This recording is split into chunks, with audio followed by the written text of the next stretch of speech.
This is the Big O Show.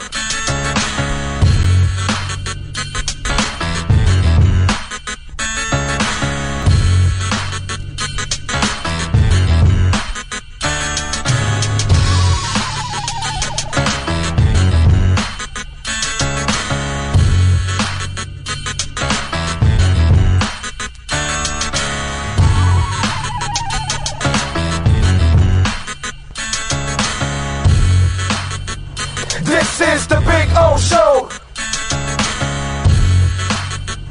This is the Big O Show.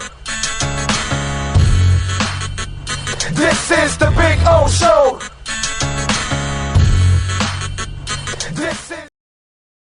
There's no need to drive around South Florida wasting valuable time looking for a new or certified pre-owned Acura. Go to the #1 volume sales dealership in the Southeast United States. Craig Zinn's Acura of Pembroke Pines. Purchase with pace and space in a dealership tailored to your needs. From home buying to providing that personal touch. Contact the 2020 Satisfaction Award winner Craig Zinn's Acura of Pembroke Pines. 888-776-5123. That's 888-776-5123. Or visit them at 15601 Pines Boulevard in Pembroke Pines. Welton Rayom has more than 62 years of litigation experience handling insurance disputes.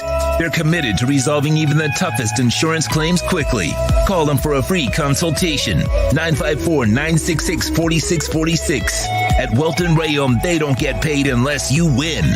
Property damage claims to your home, business, or condo as a result of a hurricane. Welton Rayom can help. Water, mold, fire, smoke damage, Welton Rayom can help. Call 954-966-4646.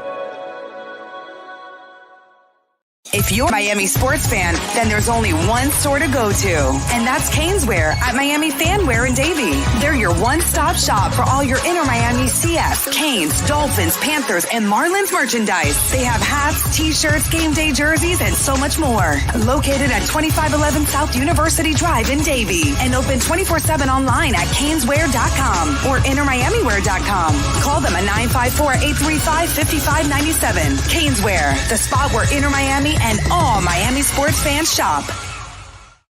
Why is it that you get locked out in the worst moments of your life? Where are my car keys? Man, I can't find my house keys. In those frustrating moments, you need a locksmith you can count on. A. Lenny Locksmiths in South Florida, from Miami to Port St. Lucie. In Central Florida, A. Lenny locks it down in Orlando and Tampa Bay. Lockouts or lock changes for home or business, car key replacements, and programming all model cars. 24-hour service. Call them at 855-869-5625. Go to the website at alennylocksmith.com. Oh, I think I know what this is. Houston, we have a package. Hello? No matter where you are, the Sloman Shield home security system guards your home. With next-gen perimeter protection, 24/7 monitoring, and interior motion sensing. And right now, get a free Sloman Shield security system and doorbell camera, all professionally installed, for free. Shield your world, the Sloman Shield. When you move, you need a reliable company led by passionate folks, eager to assist its customers during a transitional process that needs to be smooth. Call Essential Moving Experts at 844-368-5750 for all your local and long-distance moving needs. You can rely on Essential Moving Experts. Mention the Big O Show and get $150 off. Family owned and operated, they offer free 30-day storage, full-service moving, fully licensed, bonded, and insured. Moving was never so easy. EssentialMovingExperts.com. Welcome to Red Light Therapy, a revolutionary technology perfected by NASA to aid in muscle strengthening and recovery. Red and infrared light has the capacity to penetrate deep into the cell's mitochondria, potentially leading to increased energy, faster recovery, and the optimal performance your body demands. Train, fight, recover. For over 16 years, EJD Construction.com has provided South Florida residents quality craftsmanship, accurate project management, and exceptional service. That's why EJD Construction.com is an A-rated member of Angie's List and the Better Business Bureau. When you're looking for the right custom home builder for additions or home remodeling, please call my friend Eric at 305-433-4843. That's 305-433-4843 for EJDConstruction.com.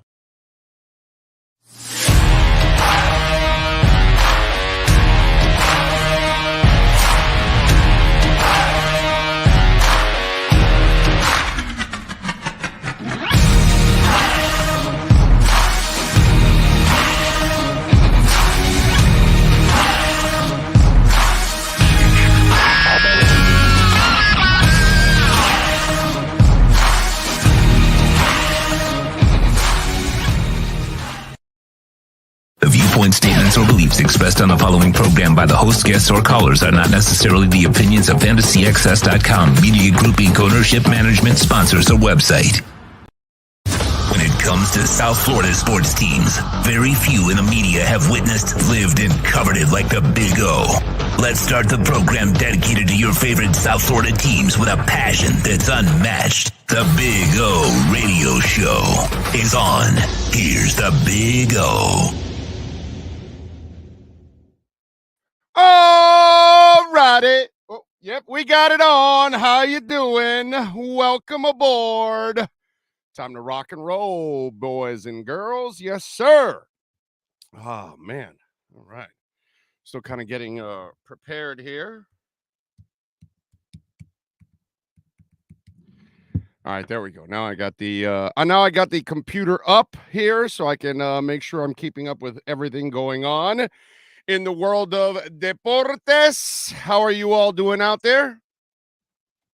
I hope you're all feeling well. I hope you're feeling good. I hope you're kind of recharged about what's hopefully going to happen in the next couple of weeks. And hopefully we'll get Tua back and get this thing back on track. We got a loaded show for you today. Ira Winderman will be joining us. Alan Poupart will be joining us at 11:30. Andy Behrens, get your fantasy questions in ready for noon. Our Sports Grill Fantasy Football Zone. And then Marcel Louis-Jacques will join us at 12:30. So we've got absolutely loaded show for you, all kinds of stuff. We'll get the latest on the Tyler Herro extension from Ira. We'll talk, obviously, a lot of Dolphins, a ton of Dolphins, I'm sure, and NFL. So appreciate all of you out there, as always, for tuning in to the program. Sean Stanley, of course, mastering this show. Ho Yoon already chiming in on the Venmo. Thank you, sir. Thank you for the love on Venmo. Remember, you can make a donation through Cash App or Venmo at Cash Big O Show to support our show. You can even donate Bitcoin through Cash App also, as several listeners have done. I don't mind. I love getting Bitcoin donations instead of cash. That's actually really, really cool. Anyway, so lots of things to talk about, man. It's one of those where there's frustrations and there is a lot of hypocrisy, a lot of lying, a lot of deceiving, trying to mislead you. You know, it's funny. Like I watched JP Morgan talk about what's going on with Bank Suisse, and they're losing their ass right now in Switzerland. And the bank and JP Morgan's like, no, they're sound financially, this and that, and a lot of people are questioning it. And meanwhile, JP Morgan is a bunch of lying scums because they tell people in the United States that don't buy Bitcoin, and then in Europe they're scooping up all the Bitcoin as much as they can. So it's just one of those where, you know, it's all about lying and deceiving in this world, a lot of it. And they tell you one thing, but they're doing something else. And that's what's going on with the whole Tua situation. It's the same thing that's going on with the Tua situation. And everybody has created a controversy bigger than what it really is. Is head trauma a problem in the NFL? Yeah. and so are crimes against women. I don't know if you know that, but crime against women it's not something that's taken that seriously in the NFL. They're taking it more serious now. Just like head trauma, they were taking it more serious. But anybody tied to the league is not going to tell you the truth. You know what I'm saying? Anybody tied to a team is not going to tell you the truth. So, this is all a bunch of crap, is what it's turned into. And this is a way for people to get on their high horse. Their protocols probably weren't good enough still, because it's just like the way they approach crime against women. It's never good enough. The price you pay is nothing compared to the crime you're committing. And the NFL has done this forever. Forever they've done this, and they continue to do this. And in this case, let's break it all down for you now. Are you ready? So they fired the doctor, didn't they? That went through their protocols to clear Tua. And, this whole thing about, well, he shouldn't have come back, this, that. He threw a 50-yard dime, dude, when he came back. Maybe Tua's actually tougher, or not tougher. He is more durable head-wise than Ethan Carter is. Ethan suffered a concussion. He's been out for 3 weeks. Maybe this guy shakes it off a lot quicker than other people. Our DNAs are all different. So maybe he cleared concussion protocol at that moment. And he went in. Those are the rules. Now, you want to change them, well, that's fine. So if this guy or woman failed and was irresponsible in letting Tua play again on Sunday in that Bills game, okay, so I would imagine now, right, folks, here's what happens, right, with malpractice. Is there a lawsuit coming? Is the NFL suing the doctor? Is the NFLPA suing the doctor? Is Tua suing the doctor? Is the doctor going to sue them for maybe, reputation or what? Because we don't know the name yet, but still, within doctor circles, they're going to know. There's not a HIPAA going to protect you from that. And client privilege and all that bullshit, that'll get out. So is the doctor going to sue them for saying, no, screw you. You're not you fired me wrong. I followed all your protocols and he cleared them. So where's the lawsuits? Anybody talking about that? Because that's usually what happens with malpractice, right? If there's some malpractice here, well, then Tua's attorneys, agent, lawyers, whatever, should be working up on a lawsuit here. The NFLPA should be doing it. The NFL should do it. The doctor should do it. So I want to hear it. Are they going to tell you where he screwed up? No, of course not. Why? Because they'll use the HIPAA bullshit on you. This is all a bunch of bogus crap. This is just like suspending Ray Rice for 2 games. They found the video. Oh, no, it's now 12 for the rest of the season. That's all this is. You caught us. Oh, my God. And in the end, there's no one to blame for all of this but Tua.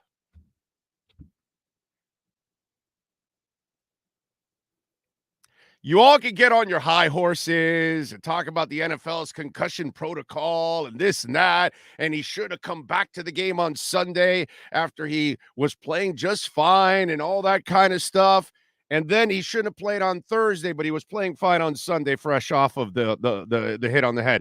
Hey, man, I had a 2nd-degree concussion. I was fine by a week later. I had some fuzziness, I had some headaches, but I was fine. Within a week, I was fine, normal, back to normal again. Boom, no other effects. I was done. I was driving a 24-foot U-Haul with my 280ZX on a flatbed. This happened to me 30 years ago. Or 25, whatever, 25 years ago. I'm fine. I was fine. Within a week, I was fine. So what do you want to do? How much you want to blow this thing up? I love Tua. I'm a big Tua supporter. I'm a big Tua believer. He hung on to the ball too long. That was the answer on Thursday. It's not what happened on Sunday. It's not all the bullshit that they're all creating now, and people are acting like they really care about Tua and this and that and all. And meanwhile, T. Higgins, isn't it 2 concussions in 4 weeks or 3 weeks or something for T. Higgins? So what's the deal? A concussion, then he got dinged, and then he came back, and nobody's investigating that. And you got coaches talking, oh, well, you can't put the player back. And they've all done the same shit, dude. This is all just crap, dude. This is sensationalism at its finest. That's all. This is a way for them to create a controversy. And then the news can get involved with the NFL and head trauma and this and that. And really, in the end, my brother and sisters out there, I have to blame Tua and nobody else. Stop hanging on to the goddamn ball, Tua. Stop hanging on to the goddamn ball. That's why you blew out your ankle. That's why you blew out your hip. That's why you suffered this concussion. And against New England in week 1, you almost committed turnovers and maybe even injured yourself because you tried to keep a couple of plays alive. There's no one to blame here. Not the head coach, not the Dolphins, not the doctors, not the NFL. No one but Tua Tagovailoa.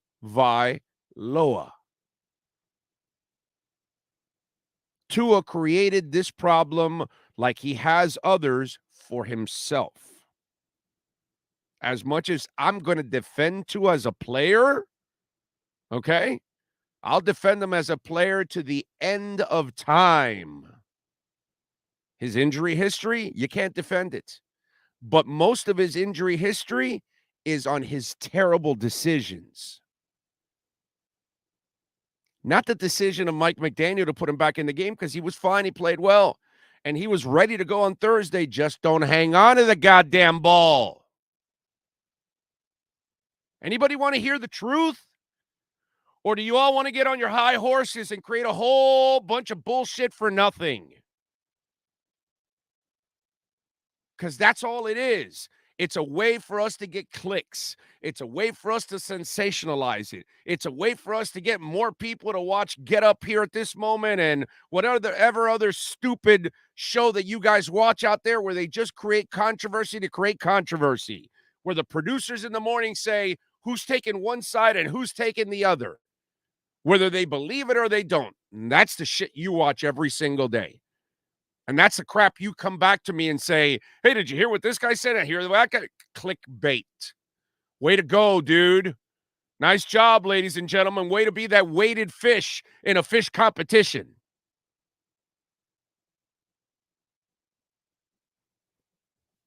Anybody want to hear the truth? Anybody? Does anybody want to hear the truth? The kid came back and was lights out against Buffalo. Lights out. Some guys can play with a broken back. Some guys can play with a broken leg. Some guys will come back from a concussion or a bell rung or a back or whatever the hell it is. Some guys are tougher than others. So the kid came back and he was balling. And he was dealing on Thursday, but he hung on to the goddamn ball.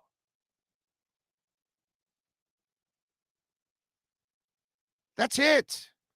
That's all that happened. He created this problem himself, not anyone else. That's all. End of story. Now you got to put him off for a couple weeks because of what's happened in 5 days. But the only reason you're in this mess, it's because of the same bad decisions that he has made throughout his career. The hero ball bullshit needs to stop for Tua. He's not built like Ben Roethlisberger. He's not built like Cam Newton. He's going to get ragdolled. And he's going to get squashed when he gets hit. That's why Greasy stayed away from hits. That's why Breeze stays away from hits. That's why Joe Montana stayed away from hits until late in his career when he got whacked in his back. And that's it was so bad that San Francisco said, yeah, no, we got this guy, Steve Young, and your back's kind of like Peyton Manning's neck. We're moving on. And he got traded to Kansas City, and he still took Kansas City to the playoffs. Broken back and all, but he was playing. That's his choice. That's his choice. You know, it's funny because yesterday JJ Watt tweeted out that he got his heart it was out of rhythm and he got shocked and got it back in rhythm and that he's playing this week. So he tweets out that he got word that his personal information is getting out and that before you hear from somebody else, hear it from him. Most people would freak out. What do you mean? He had this heart condition and he got his rhythm back in and he's playing football? It's his choice. I'm sorry. Are you worried about every cop that goes out on the beat today? Because their lives are on the line every day. That's their choice. Are you worried about the firemen or firewomen? Because they risk their lives every time they run into a damn building that's on fire. It's their choice. We send kids, teenagers, early 20s, we put a rifle in their hand and we say, go defend our country. It's their choice. Not in Russia, but here it's their choice. People put their lives on the line all the time. Race car drivers getting behind the wheel. Could be the last time they race. It's their choice. So where's all the up in arms when a cop dies? When a fireman dies? Well, where is it? No, we'll just have a funeral procession with the cops that work with him, family members, and hey, we'll put it on Channel 7 for a couple of minutes, and then we're done. And then we forget about it. And then the next cop dies 5 minutes later. And the next one dies 5 minutes later. And the next one dies 5 minutes later.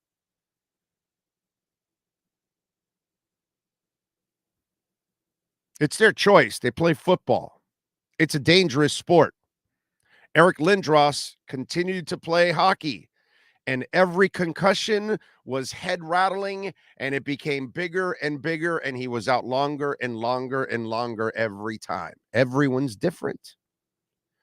Zonka probably had a couple of concussions every week.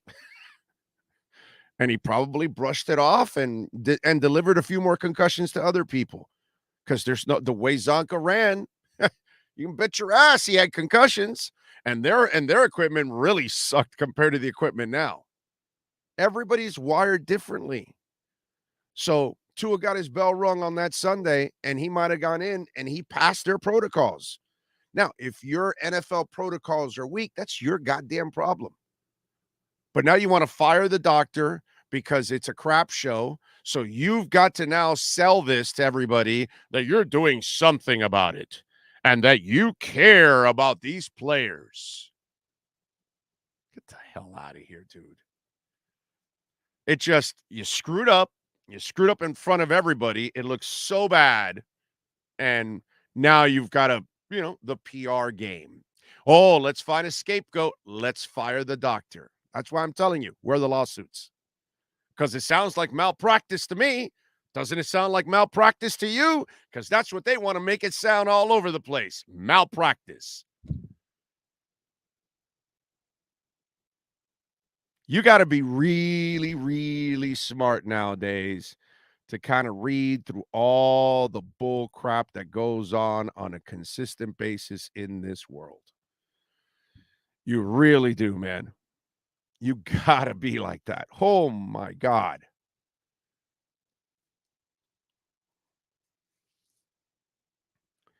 Freaking amazing.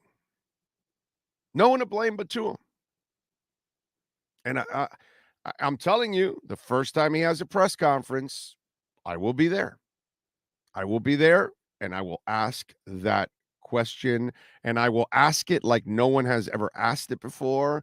I will put him in a corner where he has to answer it. And I will follow up until he answers the question.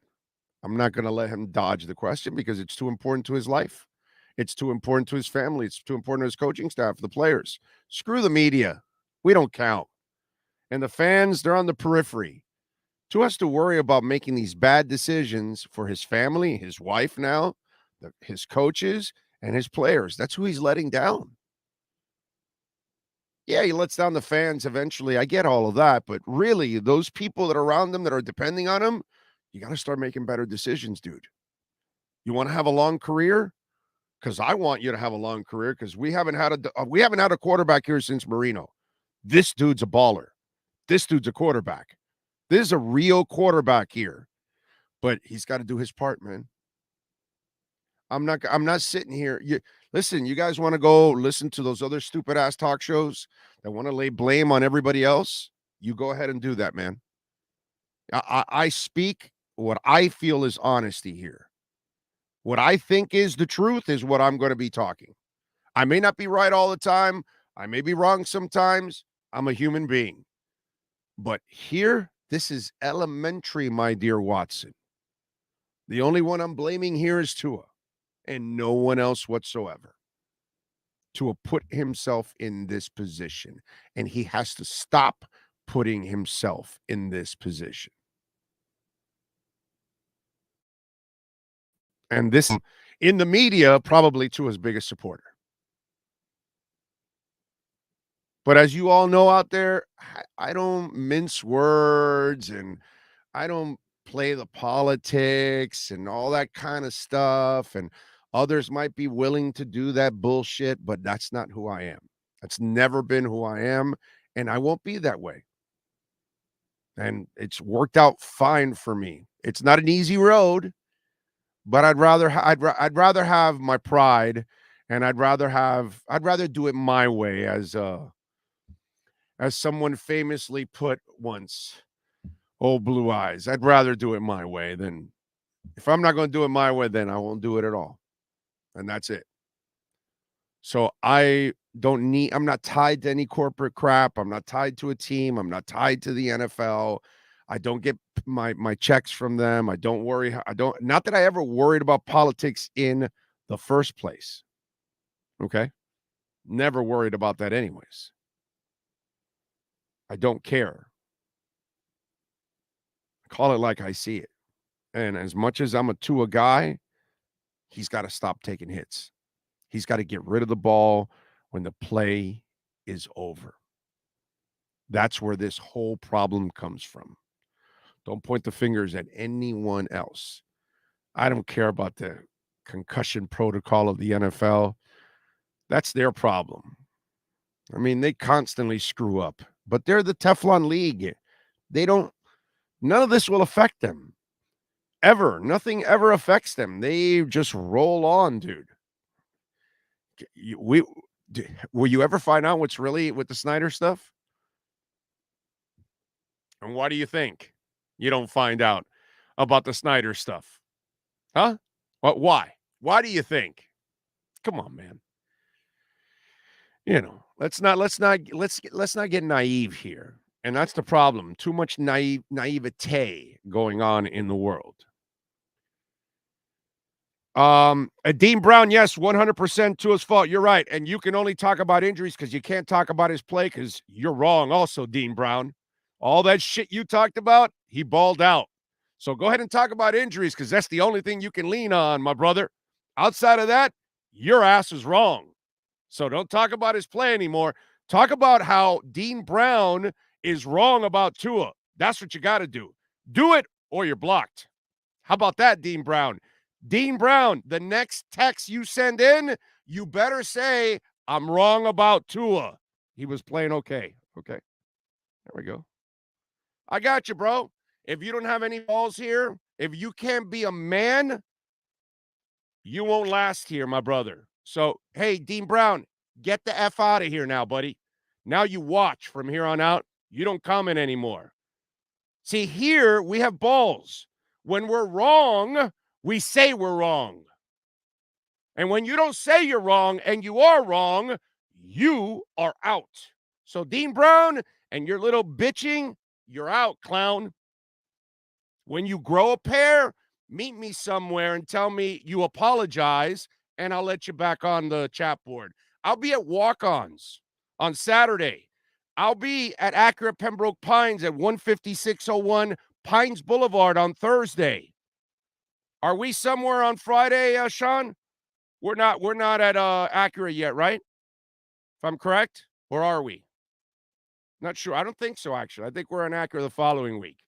But I'm all over the place. Just so the casino. We're only at the casino. Okay, casino Thursday and Saturday at Walk-Ons in Kendall. You can come apologize to me and say, oh, I apologize. I am wrong. Tua was balling out. Can I get back on the chat board? That's the only way you get back on. Apology in person. Big O, how long do you think Tua will be out? Here you go. Ready? All right. Sportstradamus gives you all here on this program. Teddy two gloves will probably play this game and the Vikings game. This gives the media also an opportunity to write all those fluff pieces. Teddy goes back to play the Vikings.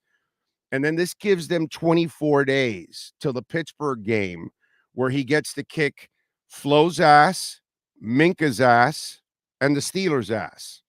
Okay? So it'll be perfect. You know, you get, obviously he's not going to play this week against the sorry ass Jets. And then you'll play against the Vikings, who are nothing special either. I think Miami will go 1-1 at least, or 2-0 in this stretch. I don't think they lose both. But let me tell you something. If they win one of these two games, it'll be like pulling teeth. That's what's going to happen. It's not going to be easy. It'll be ugly just to beat the Jets, ugly to beat Minnesota. I think they'll win one of those two at least. But I don't think they'll go 0-2. I'm counting on McDaniel to coach. And I think he comes back for that Pittsburgh game. That gives him 24 days removed. It sells the optics and all that stuff, and people will be, and then it gives him, and then there's a storyline also. You know what I mean? And then the second week without him in the Vikings, you know, especially with Teddy playing his former team, you got all of that to kind of keep it out of all, you know. And let me tell you, if Teddy wins this week, like, people saw that he didn't look good because he's not anywhere near Tua. But if somehow or another he can win this week, people will feel a little better about extending it one more week to the Vikings. And then I think it's Pittsburgh, and that gives Tua 24 days of, for sure, where he is, you know, in the clear, should be fine, all that stuff, and ready to go. So that's my prediction. Sportstradamus has spoken. That's all I'm saying. Can we rotate in Skyler to get some juice? Well, let's talk about that also. Oh, I don't have a lot of time to talk about what's going to happen on offense. I will do it after Ira Winderman, who is coming on at 10:30. Normally, you know, I could probably extend because some of my other guys, they're not on time a lot of times. But Ira Winderman is usually, before the time is set, he's already there. He's already there waiting. So if I get into that, I'm not going to, then I go in at 31, 32, 33, going to Ira. I was sitting there in the bullpen going, yo, what the hell, bro? Let's go. I got things to do. People to see. Places to go to. You know, that kind of stuff is going on. So, but we do want to remind you, this Saturday, we start our, which I am amazed, to be honest. We're amazed that we sold the Canes before the Dolphins. I'm just amazed because we're talking to a couple people that are interested in hosting the Dolphin season, right? But the Canes one got first, and so we're at Walk-Ons in Kendall. And by the way, what a fantastic place. Okay, I've been going to Walk-Ons here in Kendall because it's like literally a mile away from my house. And so I go there all the time. It's a big, beautiful bar, got all kinds of TVs. Drew Brees is one of the owners. Drew Brees is one of the owners of Walk-Ons. So we will be there this Saturday. Come on out, man. Canes, UNC. We'll start at 2 o'clock. Mike McCoy and myself will get you ready for it. So we're looking forward to it, man. So come on out to Walk-Ons and join us, man, this Saturday. It's on 162nd, right off of Kendall Drive. You just get off on Kendall Drive, boom. If you're coming from out west, okay, from like Broward, and if you're on the western side of Broward, you know what my suggestion is? You go either 75 to Chrome and go all the way Chrome to Kendall Drive, and then come down, and, you know, it's a couple of blocks. It's a mile and a half or 2 miles off of Chrome. So it's right there. So it's a very easy to get to. And this Chrome Avenue now is actually a safe Chrome Avenue now, too. So that's the other good thing about it after all the construction that they've done with the new Chrome Avenue. I use Chrome all the time since I live so far out west when I've got to go north. All right, let's go. Let's talk to Ira Winderman. Maybe there's some heat stuff going on. I don't know. Let's get into it right now. Heat fans, time for the best insight of your favorite team with insider Ira Winderman, exclusively on the Big O Radio Show. It's the Acura of Pembroke Pines, Miami Heat and NBA report. Here's Ira Winderman. All righty. Do you agree with me, by the way, that just before we get into the Tyler stuff, there's a lot of hullabaloo going on about this whole Tua stuff, and he comes back on Sunday, throws a dime, and he was fine. And then on Thursday, to me, it's really more about him holding the damn ball. That's what really the problem is. That's the problem he created by all of this. Don't hold on to the goddamn ball. You blew out your hip by holding onto the ball. You blew out one of your two ankles by holding on to the damn ball. Against the Patriots, he held the ball a couple times where he could have either had a turnover or an injury, and then he kind of stayed away from it until Thursday night where he hung on to the ball. And, you know, it's funny because he likes to quote Dan Marino, say, pick a guy, let it fly. But nobody was better that when the play was going to die, he also let it fly. And so it's just, that's the one thing, that's the one element he needs to pick up from his game. Get rid of the ball, kid.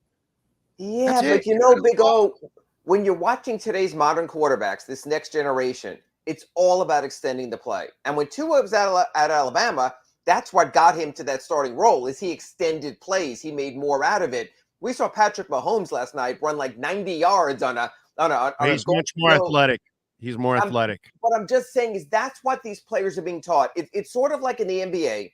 We're seeing big men shoot threes because that's what they're seeing. Well, all these young quarterbacks are coming up, and they're seeing guys extending the play. Anthony Richardson trying it at the University of Florida. You see this all over the place. So in a way, this is the style of quarterbacking. Who's going to be the quarterback who can extend the play? They're not Aaron Rodgers. They're not standing there in the pocket. They're not going through their progressions. That's the difference. We saw Josh Allen yesterday, the way he extended plays. So I think that's what they're being schooled on. And that's also why a lot of these extend the play quarterbacks are becoming concussion quarterbacks for that very reason. They're leaving themselves vulnerable to some really big guy running at really high speed with a really hard helmet running into them. So you wind up with that. I don't know if you can be uncoached from that, Big O, because I think Tua Tagovailoa is who he is simply because he can extend plays. He's not the classic drop back quarterback. He can be. But he can be. He can be your classic drop back quarterback and just get rid of the damn ball when the play is dead. You can live. Dude, in the last couple of weeks, 4th and 7 and 3rd and 22. So you've proven that you can get yourself out of holes. I just want you to live for the next drive, the next quarter, the next game. Let the ball go, dude. You can make up for it the next time around. Look, if the game's on the line, if the AFC championship is on the line, if the Super Bowl, I understand when you've got to do the ultimate sacrifice and you're Derek Jeter diving into the stands and your face goes right into the damn seats and you mess up your face. Dude, I get it. It's the key moments. It's playoffs. Everything has to be on the line. But in game 4 of the regular season, you got to be a lot smarter, Ira. That's all I'm saying. And I add one other thing here. There are 2 ways to extend plays. One is with mobility and athleticism.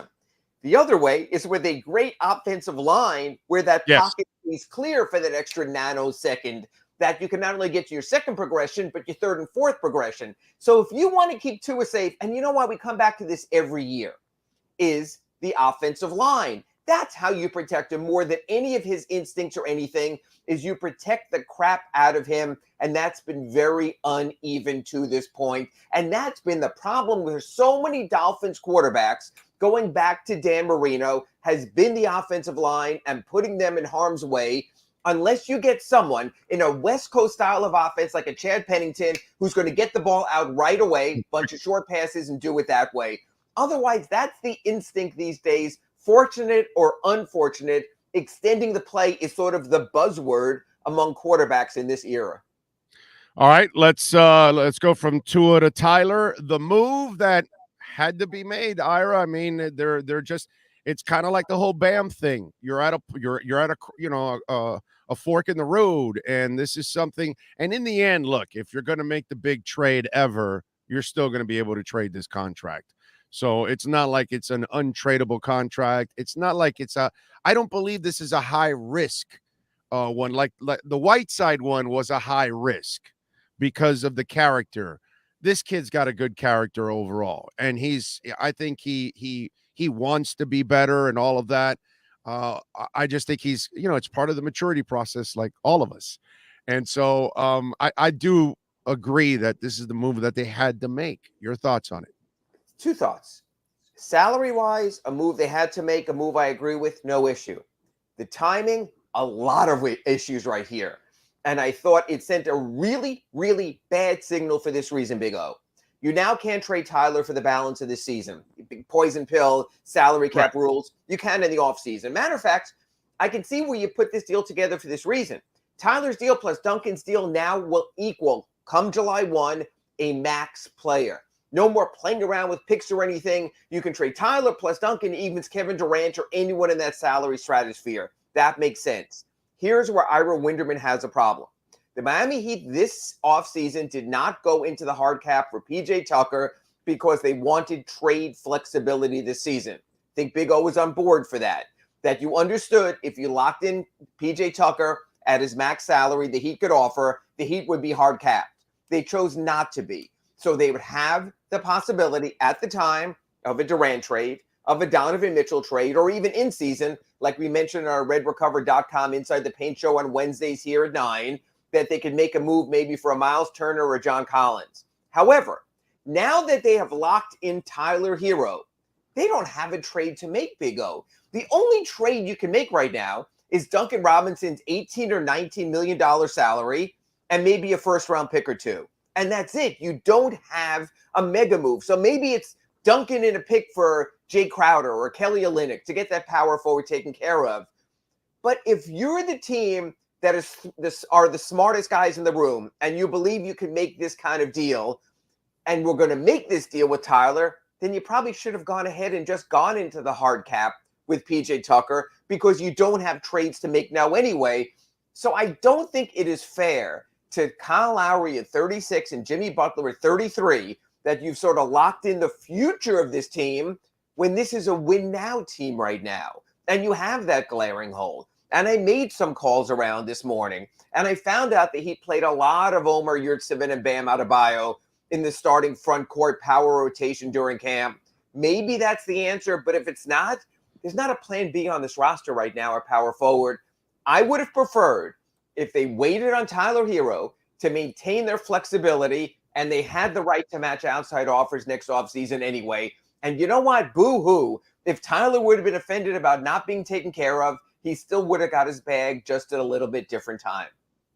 All right. First of all, on the PJ Tucker thing, you know how I feel about this. That's the one beef I do have with Harrison and company. This tax shit, that doesn't fly with me. I'm sorry. You're a billionaire. I do not cry poor for you.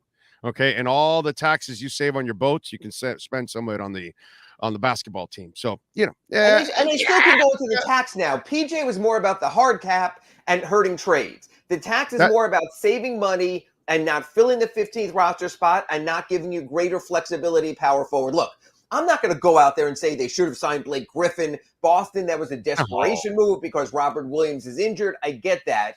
But there were other ways, if you were willing to be a tax team, that you could have moved in other directions. So on one hand, you can't spend for the future with the Tyler Herro and sort of leave your older players right now playing at a deficit.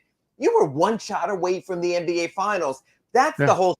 And I just think the front office, as bright as the minds are there, if they had an inkling they were going to do Tyler Herro before that October 17th deadline, then their entire offseason should have been played out that way. Well, now we can do PJ Tucker. We can spend a little more. We can keep Jimmy. We can keep Kyle happy. So the pieces by themselves are interesting. I just don't think they mesh necessarily with the greater overall offseason. I think that's what's left the Heat at a deficit. Well, I think what's gone on is they tried to exercise all these other options for trades, but apparently they weren't very happy with the asking prices overall. Plus, they don't have a lot of picks to move, and so they don't have a ton of flexibility. So from what I'm picking up here, one, I hated the fact you didn't bring back PJ. To me, if you can't make those moves, then you should have stayed with PJ, and you would have, been a better team overall. And you have to think ahead. It's like you're not playing checkers, you're playing chess. You've got to see what the next 5 moves are. So here's my point right now to Big O, and I'm going to ask Kurt Heelan this also on our RedRecover.com Inside the Paint on Wednesday. Knowing the roster you have, knowing that Kyle is 36 and Jimmy is 33, and you're in a win now mode, but knowing that if you trade your 2 available first-round picks, your asset on the trade market are gone probably for next summer also. Would you right now trade 2 future first-round picks in Duncan Robinson for Jay Crowder to fill that hole at power forward and give you a win-now chance? No, not 2 first-rounders. No, I'm not doing that. I mean, he's not even a sure dude, the way he shot the threes, he frustrated me towards the end because he was getting cold. And he kept shooting those threes. So did PJ. So did PJ last year in the playoffs. Older players, that happens. You wind down. But my point is, too much miles on him. Too much miles on the body. If you're in a win now mode, if you're in a win now mode, I think you play for the moment. No, and I got you. And so this is what my point was. So it looks like what the Heat are telling us is, in a way, they tried to exercise other options. Those options were unreachable. So they didn't think they were going to reach those options now or even by the trading deadline. So you just said it earlier in your statement. When you put Tyler and Duncan's deal together, you got a max deal. So your job now is to build Tyler and Duncan for this season as you try to win, and they help you win. But in the process, if they also happen to develop and get to that point, you now will make it really sexy in the offseason when you try to offer those 2 guys for that disgruntled star on another team. And who knows, maybe they're saying, let's let Durant live one more year with Kyrie and Simmons, and he'll want out of that rubber room so quickly, we'll bring him over, that kind of stuff. I don't know. But Big O, if I can interrupt that thought for 1 second. But what if Kevin Durant started 12-18 this year and wanted out this year? You no longer have that asset to package this season for that. Right. You're playing a waiting game. See, that's the thing. It's easy in sports for teams, the Marlins, to a degree previously the Panthers, to keep telling us to wait until next year. Right. But sometimes, as you know, the Marlins, next year never arrives. You keep pushing your future out to what might come next. You wind up having all this misery along the way. That's what I think the Heat might be setting themselves up for this year. They can have a nice season. I don't know if they're there with Milwaukee and Boston and Philly and maybe Brooklyn also, because they're just a piece short. Like, you could see the flaw. You're having this great date. You're having this great dinner, but you're going, something's off with her. It just doesn't feel exactly right now. And without having Tyler available for a trade this season, you can't make that other move. You can't say, okay, let's go to plan B. Plan B exited the door for this season when they agreed. Ira, but what about if those talks with Tyler involved in the offseason weren't really getting people enticed? You know what I mean? They might have been more True. enticed by his beautiful wife than him, but not as sexy as his wife. So they said, yeah, call us when he's a little more sexy. And so that's what I'm saying. Maybe this year he becomes the starter. He becomes a little more sexy, and then then maybe the kind of trades that they want can now be enticed. Or maybe Tyler takes that next step that you say, oh, now we don't have to trade him. He's become one hell of a star. Let's move forward. We keep him. I think either way, you got to try to build both assets up. And I think that's kind of the idea with both of them. Maybe when you were trying to move these assets, people were turned off. People saw a lot of the flaws that we saw. You know what I'm saying? And here's the problem. You no longer have a sweetener to move Duncan Robinson. Before it would be, if you take Duncan, you can have Tyler. If you take Duncan, you can get a pick. Right now, Duncan alone, or Duncan and protected picks, or Duncan only is one pick, like you said, maybe to Phoenix in the deal, doesn't get it done. That Duncan Robinson out there, you need a sweetener with him. You don't have a sweetener right now. Now, come midseason, when Dedmon and Oladipo and Caleb Martin become tradable, you can make those packages a little sexier. You can add a +1. So maybe we're playing a waiting game. That's my entire point this morning, is the Miami Heat are now in a waiting game. We weren't in a waiting game when we always had the package. We had, sort of like the deal or no deal. Do you want to try this box? It might have the big check. The Heat don't have that big check anymore. All the big checks are off the board. Howie Mandel is offering you $5 in cash and Duncan Robinson. It's just a little bit different right now. Yeah, no, it is. I'm with you there. Kyler, what's it called? Kyler, the point guard. Now I'm brain farting. Kyle Lowry. Did he really look like he was in great shape? I think their camp was really bad. I think it was a camp of a veteran team who knew it's a long grind ahead, or were coming off a deep playoff run, and it was more of a matter of get them through it than anything. I'm as curious to see what Jimmy Butler looks like, what Kyle Lowry looks like, and I understand the veteran approach of we will work our way into the season, but the East is so good this year. People forget this last year, Big O. The Heat finished in first place in the East by 2 games. Tied for second place were the Bucks, the Sixers, and the Celtics. It's going to be even closer this year when you factor Brooklyn in with Kyrie for a full season and a very good Toronto team. You don't have the choice of saying, hey, let's start slow. We'll build our way up. We'll experiment. Every game will count this season for the Heat.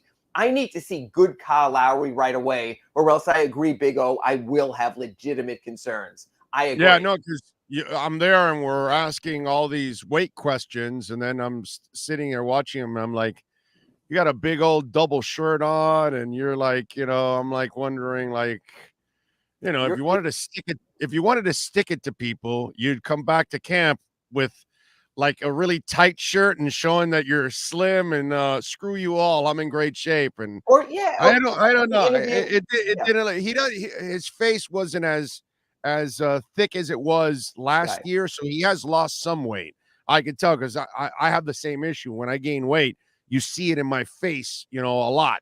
And so yeah, I just was like, I mean, Bam does his interview shirtless. UD does his interview shirtless. You know what you're getting. Seeing is believing right there. Kyle, the first thing he does is put the hoodie on. So you got a different thing. And matter of fact, when I tried to shoot him with my awful camera, iPhone 1, I think it is, he would immediately give me the finger just so I couldn't actually get a photo to use until he put the hoodie on. So it'll be interesting to see how things go. 5-game preseason tonight, the scrimmage at FTX Arena. Tuesday, the Timberwolves come in, first of 3 exhibitions this week. Tuesday against the Timberwolves, Thursday in Brooklyn against the Nets, Friday in Memphis against the Grizzlies. So by week's end, when I'm back to you next Monday in our Acura Pembroke Pines report, we'll have an idea of where Kyle stands, because you can't hide it in game action. I think that'll be interesting. Yeah, we'll see. All right, follow him on Twitter at Ira Heapy. Catch his work there at the South Florida Sun Sentinel. Ira, as always, thank you, my friend. Appreciate you. Catch you bright and early, Wednesday, 9 a.m., redrecover.com, Inside the Paint with Kurt Heelan. Thank you, Big O. You got it. Thank you, sir. That is Ira Winderman. It'll be a good season. Oh, sorry. Go ahead. You've been listening to the Acura of Pembroke Pines Miami Heat and NBA Report with Ira Winderman. When you're looking for award-winning service and great deals from the #1 volume Acura sales dealership in the Southeast United States, you go to Craig's Inn Acura of Pembroke Pines at 15601 Pines Boulevard in Pembroke Pines. All right. Going to be very interesting. All right, what were we? They were asking me something about the offense and right before Ira. Do you remember exactly what was the question? Skyler? They're asking, do you think they'll fit him in for some plays? And then you said you had something to talk about the offense. Yes. Exactly. Not start Skyler. That would be ridiculous at this point. And any of you that might think that that's just silliness. What is it? The assault. There we go. Big O, just to let you know, all quarterbacks are rookies at one point or another. Skylar Thompson needs the ball. He played against the same preseason guys. He didn't play against the same preseason guys. He played against third and fourth stringers. Okay. The starters don't even play in the preseason. So I'm not sure exactly what you're watching, my brother. And they don't scheme at all. But I get it, bro. Fans are fans, and they don't really. That's why you're fanatical. You're not really logical. But it's all right, dude. It's all good. You know what I mean? Pittsburgh, by the way, their guy is a high draft pick. This kid's a 7th rounder. There's a reason why he fell to a 7th rounder. I love Skylar Thompson, but you need to build that up slowly. You don't just throw that into the fire and shatter the kid's confidence when you've got defenses that are going to scheme against him and figure him out quickly. So you just can't do that. I get it. I understand. They're stuck with Teddy Two Gloves for now. So this is what I will tell you with Skyler. I think they will use Skyler a little bit, kind of like a gimmick type of thing. Okay? That's what I think that they'll do instead of Teddy Two Gloves. But Teddy Two Gloves will be playing most of the game, 98% of the time. But maybe they use him on a short yardage end around. They use him on some kind of an option for running. Maybe also a quarterback sneak, which, by the way, do me a favor, Mike. Keep Skyler active the entire year and use him for quarterback sneaks if you want. Even though he was a shotgun guy, and by the way, that was the other thing with Skyler.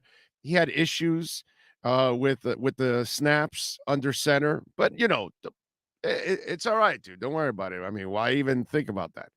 But anyway, overall, I think they could use him on a couple things. The end of a half, the end of a game, a Hail Mary. They'll bring him in instead of Teddy Two Gloves, something like that. I could see them doing a small package with him, of just a couple of different plays and scenarios that he might come into. But as a starter, no. And these next 2 games offensively, because I think he'll play the next 2 games. I really do. I think he'll play the Jets, and I think Teddy will face his former team, the Vikings, which will probably be the most motivated he's been leaving the Vikings is to play against his former team. That's pretty cool. The next couple of games are all on Mike McDaniel. Mike is known as a guy that knows how to scheme stuff up. Well, guess what? It's time. It's time to reach into the bag of tricks. It's time to try to get people off balance. It's time to help not that he hasn't been doing it. He's been doing it from the get-go, but he's going to have to be extra crafty. Is my point. Okay? Extra crafty over the next couple of games without Tua Tagovailoa. Because Teddy is not the guy that's going to ever carry you. Teddy's not the guy that's going to run an explosive offense.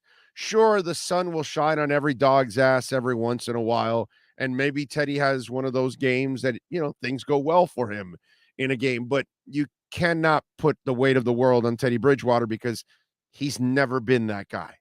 You can check out his entire career. Some of you out there are now finally learning that, you know what I mean? Because he leaves Miami, has success at Louisville, goes to play in the NFL. You really don't follow his career and watch it. but because of your, affinity for him, for being a local kid and being a fantastic human being too, which always helps. You root for him and then you make him out to be something he isn't because of your lack of knowledge. Because I've heard it plenty. Some of you idiots actually, oh no, Teddy will take over for Tua. Do you know how stupid you sound when you say that? I mean, the stupid shit that people said for months now. Like you saw what we did to this clown Dean Brown, right? Well, we just did it. I did it yesterday to Steve Sevkis or whatever, the guy from Sun Sentinel. Nice guy. Overall, nice guy. But his Tua attacks throughout the entire offseason, complete bullshit. But it's all right. He got suckered like so many arm queens out there. And I went after his ass yesterday. Because why? He was talking about Tua's injury. Because that's the new thing now, right? All these people that were wrong about Tua, like Steve was from the Sun Sentinel, dead ass wrong about Tua. Now he shuts his mouth up. Now he stuck his tongue between his ass and doesn't say anything now because he can't. But he couldn't even admit it when I went after him yesterday, right? I said, well, there you go, dude. Now you can talk about his injuries because you can't talk about his play. Just like Dean Brown, right? He was playing okay. You're a schmuck. Get the hell out of here. Listen, man, try to be a man. Try to be a man. Try to be stand-up because you're going to be wrong. It's going to happen. We're all wrong. A whole bunch of times we're going to be wrong. So just admit it, dude. That's all. Just say, yeah, you know what? Yeah, no. I was wrong about his play. I am concerned about his injuries. Whatever. So now you notice that the people that were picking on his play are now talking about the injury history and this and that, because now they got to lean to that now. They can no longer talk about his play because his play was outstanding. He was one of the best quarterbacks in the NFL. Let me explain it again. Through the first 3 weeks, he was one of the best quarterbacks in the NFL, top 5. Number 1 in most categories, but just for argument's sake, top 5. But all these people out there, right? The Steve Sevkis, I don't even know, Steve, if I'm pronouncing your last name right or wrong, but, much love to you, but you were dead ass wrong about Tua.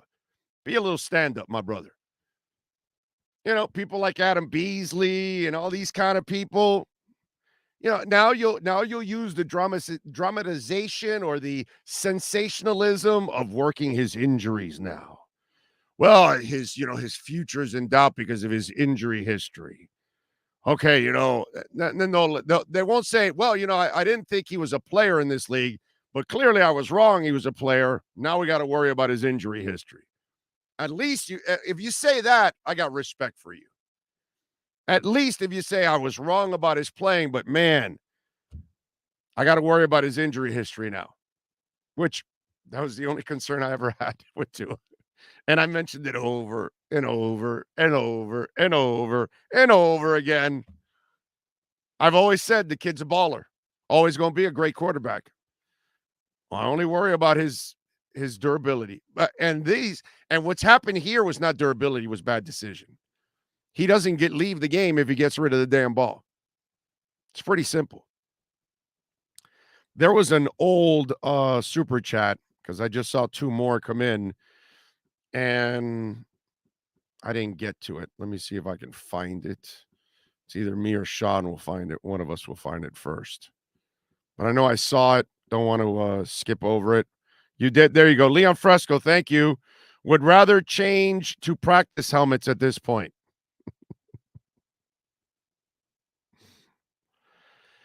Thank you for the super chat. Jose Lucas also, he says, seeing every AFC team yesterday, Miami is top 3. Yeah, with Tua in the game, Miami is a contender in the AFC. Richard Ray, thank you for the love in the super chat also. Big O, I'm a huge Tua fan, and I want him to return, but I am super bummed because I have a feeling he might retire. No, he's not retiring. You're reading the wrong articles. You're listening to the wrong people. Tua's a tough son of a bitch. He's going to come back. He's going to come back. I just want him to be smart when he comes back. Kid, plays dead. Let it go. Throw the ball away. Don't take a hit. Don't get chased by people. The second you're getting chased, you held the ball too long. You're not sensing it.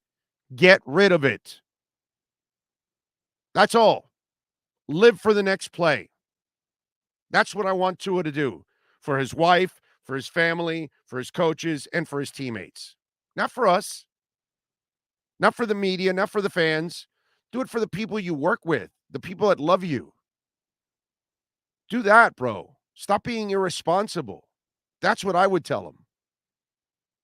I hope that's what Mike McDaniel's telling him. Like, yo, man, you can't do this shit anymore. You're not going to last. That's all. You're not going to get a contract from these guys. They're not going to give you a contract if you keep putting yourself in this position. You need to prove to people you can stop putting yourself in this position. Simple. Nobody wants to hear the truth. Nobody wants to talk the truth. They all just want to create controversy and a whole bunch of BS. By the way, Sports Grill, it's Monday Night Football, right? Well, guess what? During NCAA and NFL games, $1.50 drafts, bottles and draft, by the way. They've got new cocktails, $5. During the NCAA and NFL games, cherry lemonade and tailgate tea. They've got $12 domestic pitchers. They've got bone-in wings, now 15% off. New menu items, the buttermilk chicken sandwich. By the way, they don't have it here, but I'll brag about it because I had the chicken parm sandwich. I love the chicken parm sandwich at Sports Grill. I ate it Friday, actually. My wife was coming home. I said, do me a favor, stop at Sports Grill on Bird and 114th and get me a chicken parm sandwich. And she brought that with the fries. Oh, so good. So good. I'm just telling you, man, chicken parm sandwich. The great Alexa V is the one that turned me on to that one because we were doing the pre and post game shows last year, and I had never tried the chicken parm sandwich. She got it, and I was like, whoa, that thing looks good. And she goes, yeah, it's good. And from there, I was hooked. So the chicken parm sandwich is good. I love that. They've got all their hot sauces available now to take home. The buffalo sauce, Miami Heat, the blackberry barbecue, Dale. Mondays, today's Monday, $7 single smash burger. So check it out there, folks. Sports Grill, 7 amazing locations, 8 coming soon when the Doral location opens up. Let's take a break. Hour number 1 is done. Hour number 2 is next. If you're a Miami sports fan, then there's only one store to go to, and that's Caneswear at Miami Fanwear in Davie. They're your one-stop shop for all your inner Miami CF, Canes, Dolphins, Panthers, and Marlins merchandise. They have hats, t-shirts, game day jerseys, and so much more. Located at 2511 South University Drive in Davie, and open 24/7 online at caneswear.com or innermiamiwear.com. Call them at 954-835-5597. Caneswear, the spot where inner Miami and all Miami sports fans shop. Why is it that you get locked out in the worst moments of your life? Where are my car keys? Man, I can't find my house keys. In those frustrating moments, you need a locksmith you can count on. A. Lenny Locksmiths in South Florida, from Miami to Port St. Lucie. In Central Florida, A. Lenny locks it down in Orlando and Tampa Bay. Lockouts or lock changes for home or business. Car key replacements and programming all model cars. 24-hour service. Call them at 855-869-5625. Go to the website at alennylocksmith.com. Oh, great. You have a doorbell camera. Now you have a front row seat to your house getting robbed. They're breaking into my house! Ooh, there goes the TV. I'm sure it'll turn up at the pawn shop. No, not the TV! Just because you can see them, that doesn't mean you can stop them. With Slogans, you get 24-hour monitoring, a free home security system, and professional installation. Plus, free doorbell camera, one that'll actually work for you. Get out of my house! Get out of the house! Call 1-800-ALARM-ME. For over 16 years, EJDConstruction.com has provided South Florida residents quality craftsmanship, accurate project management, and exceptional service. That's why EJDConstruction.com is an A-rated member of Angie's List and the Better Business Bureau. When you're looking for the right custom home builder for additions or home remodeling, please call my friend Eric at 305-433-4843. That's 305-433-4843 for EJDConstruction.com.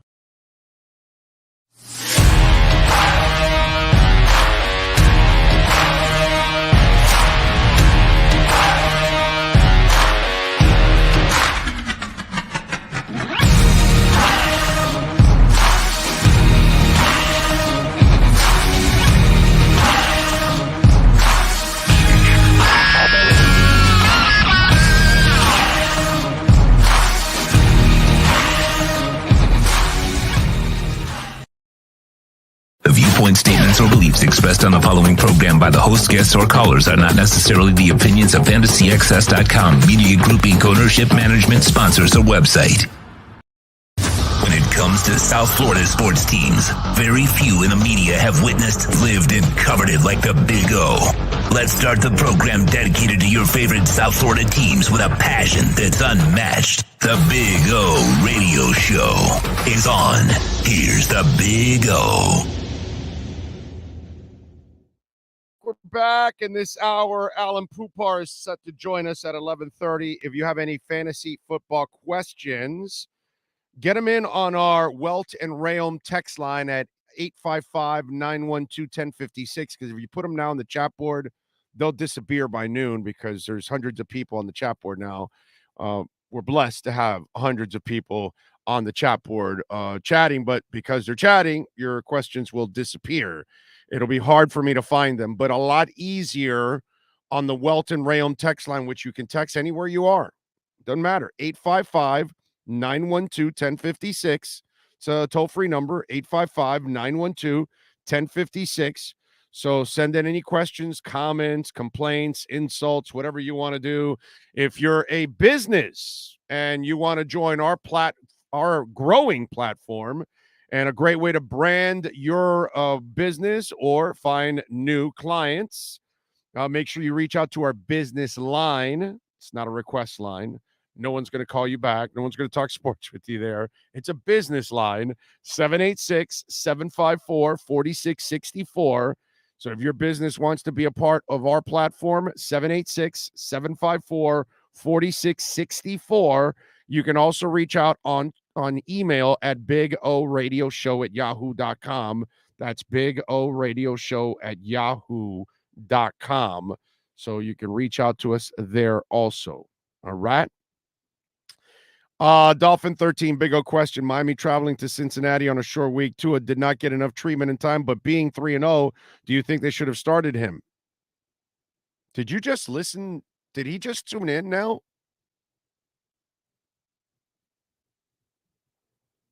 Tell me you just tuned in right now. Because all you got to do is rewind and listen to the first half hour. I'm sorry. Listen to the first half hour. I answered it all already there. Not sure if you were listening in the first hour and you asked me that question. Okay. A healthy Tua puts the Fins up there. Bet this team hasn't shown the polish yet. Nope. Team hasn't even peaked yet. But you all are noticing that with Tua, they're a contender. Without Tua, it's a whole different ballgame. And by the way, Teddy Two Gloves has all that same talent on the field. You remember the lazy idiots? Well, of course Tua's playing well. He's got all that talent on the field. Yeah, because anybody else would do it. It's so stupid. It's like the whole thing. Oh, well, of course he was great. He was in Alabama. Yeah, right. Okay, dude. Yeah. Big O, did you hear that J.J. Watt needed a fib on his heart in order to play in Sunday's game? Yes. Easy Marco, I guess you were not listening to the first half hour of the show. Some of you are going to have to listen to the first half hour of the show. That's where a lot of it. As you all know on this program, we don't repeat. We move on and we talk about something else and we talk about something else. That's kind of the way we do it, okay? Lazy Radio has got 30 minutes of commercials and they repeat their segments. Do you know how that is? Okay, so you have an hour to do, but only half an hour to talk because the other half hour are commercials, traffic reports, sports updates, things that you don't need. And in that half hour, you're also going to repeat your material. So you do a 3 or 4 hour show that you're really only doing about 2 hours of material, but you can't even come up with 2 fresh hours of material. Yeah, no, it's amazing. But no, we don't do that here. So you can rewind. Big O, is Tua a good QB? I've never heard you say.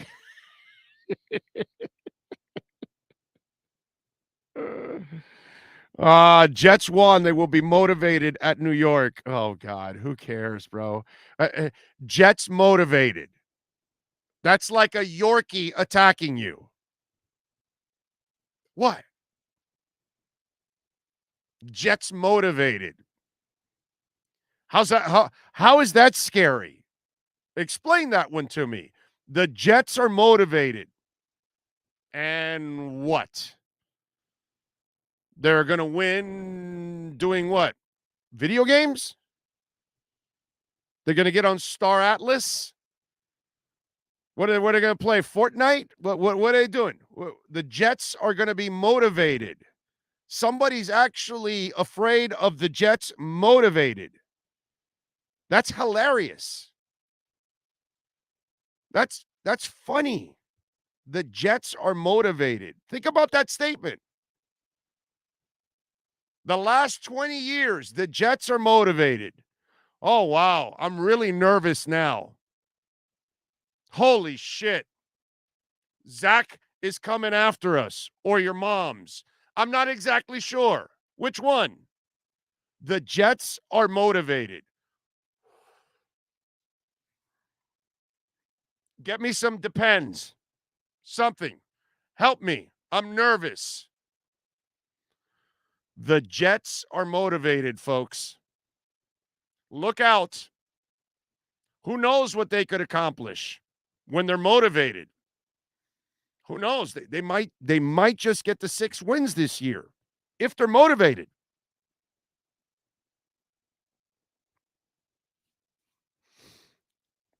Big O, looks like Tua got done dirty. Another guy that did not hear the first half hour of the show. Big O, I haven't listened to anything. Have you all show? Can you repeat yourself?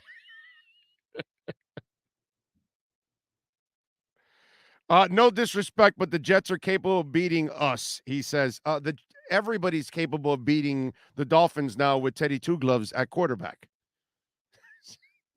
What do you want me to tell you? Okay. I just told you that the next couple games will be on Mike McDaniel. Not on Teddy Two Gloves. He'll just hopefully execute what McDaniel wants him to do. And that's all. But it'll be crafty. You saw that play where Teddy held it for a moment and then did that little shovel pass. That's the kind of shit you're going to see. You're going to see stuff that you normally don't see. You're going to see them try to keep them off balance with different types of things. That's all.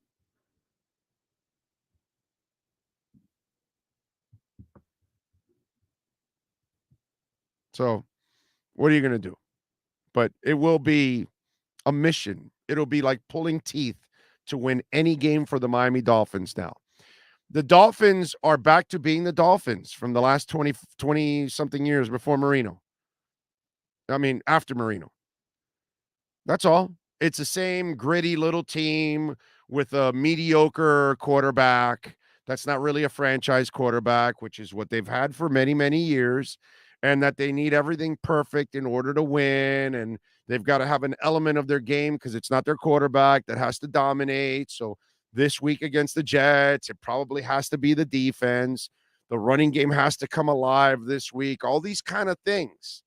And now what happened on Thursday was demoralizing so much because, those of us that actually know football and follow it like the players, we knew that with Tua, you were a stud team. Without Tua, you're not.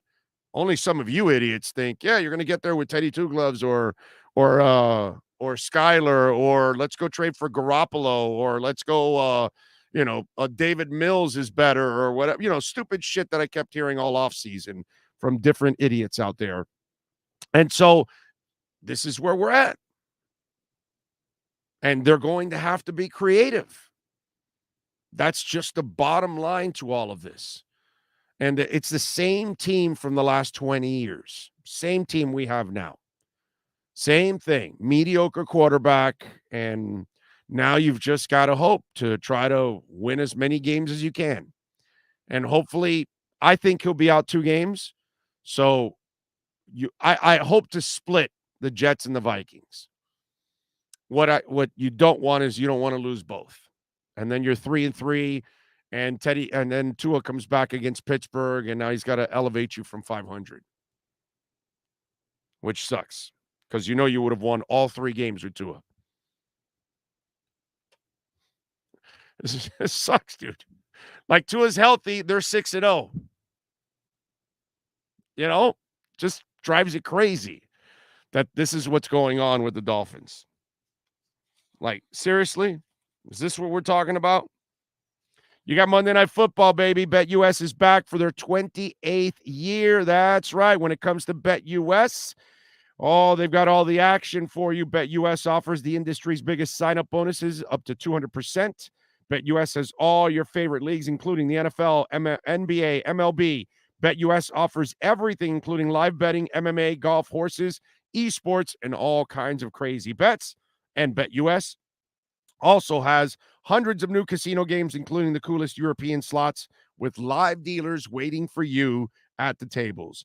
BetUS is a sports book with integrity and longevity, and you know that you're going to get paid. So you got a Monday Night Football game going on tonight, right?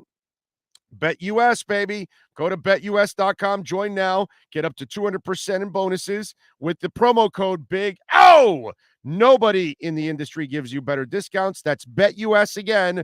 Join now and mention Big O, and you can get up to 200% bonuses in your first deposit. Nobody beats that. Head to BetUS.com and join today. That's BetUS, where the games begin. All right. Oh, Madonna and Sean Penn broke up, and Tyson tattooed his freaking face. For real? I know. It's crazy. I read that this weekend. I was shocked. I thought Madonna and Sean Penn would last forever. It's amazing to me. I got to tell you. It's amazing. It's like watching 790 go to Spanish. Odyssey, destroying radio one station at a time. God, radio is so bad, dude. So bad. It's pretty despicable. It'll be gone soon, unfortunately. Oh, can you imagine the media crap storm that would erupt if Tua cleared the protocol before the Jets game? No, it's not going to happen. He might clear it, but they won't play him. I think they'll keep him out. They got to be a little extra careful. Remember, you can ask him to be responsible. Doesn't mean he's going to be responsible. That has not been Tua's MO since college. I didn't watch his high school games, so I don't know. But in college and in the NFL, the hero ball bullshit has got to stop. It's got to stop. He can't afford to do that. So I got game goes Teddy 2020, 3,733 yards, 15 touchdowns, 94 quarterback rating. 2021, 52 yards, 18 touchdowns, 94 quarterback rating. Not so bad. Dude, 15 and 18 touchdowns in a season? What is wrong with you, my brother? How many did Tua throw in his first 3 weeks? What did he throw, like 7 or 8 or 9? What did he have? He had a bunch of touchdowns, right? I mean, and did you read? You conveniently left out the interceptions. So, I got game, bro. If you're going to play this game with me, because, I've played this game with a lot of people who try to talk up Teddy, and I get it, man. Great young man. Fantastic young man. But when it comes to his offenses, nothing. The year he throws 14 touchdowns with Minnesota, he throws 12 interceptions. The year he throws 14 touchdowns for Minnesota, he throws 9 interceptions. The year he throws 15 touchdowns, like this gentleman talked about, 11 interceptions. The year he threw 18, he threw 7 interceptions. That's probably his best year to date. But 18 touchdowns over 14 games started is just a little over a touchdown a game, my friend. Let's step into reality in this high-scoring NFL. Can you win with a limited quarterback that can get you no better than just a little over a touchdown a game? That's who he's been his whole career. The guy has thrown for 72 touchdowns in 63 games. Do the math.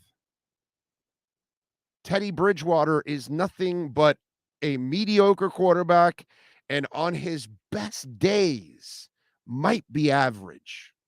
Might be average. I get it, man. It's blasphemous because he's a fantastic young man. He's a South Florida guy. And those of you that live in South Florida and you get attached to him or you like him and all that, you can't compartmentalize. You don't have the balls to be honest with yourself. So what is it? I got game or whatever. What was the guy that sent it in? I got game, New Jersey. Teddy Bridgewater is not the answer, my brother.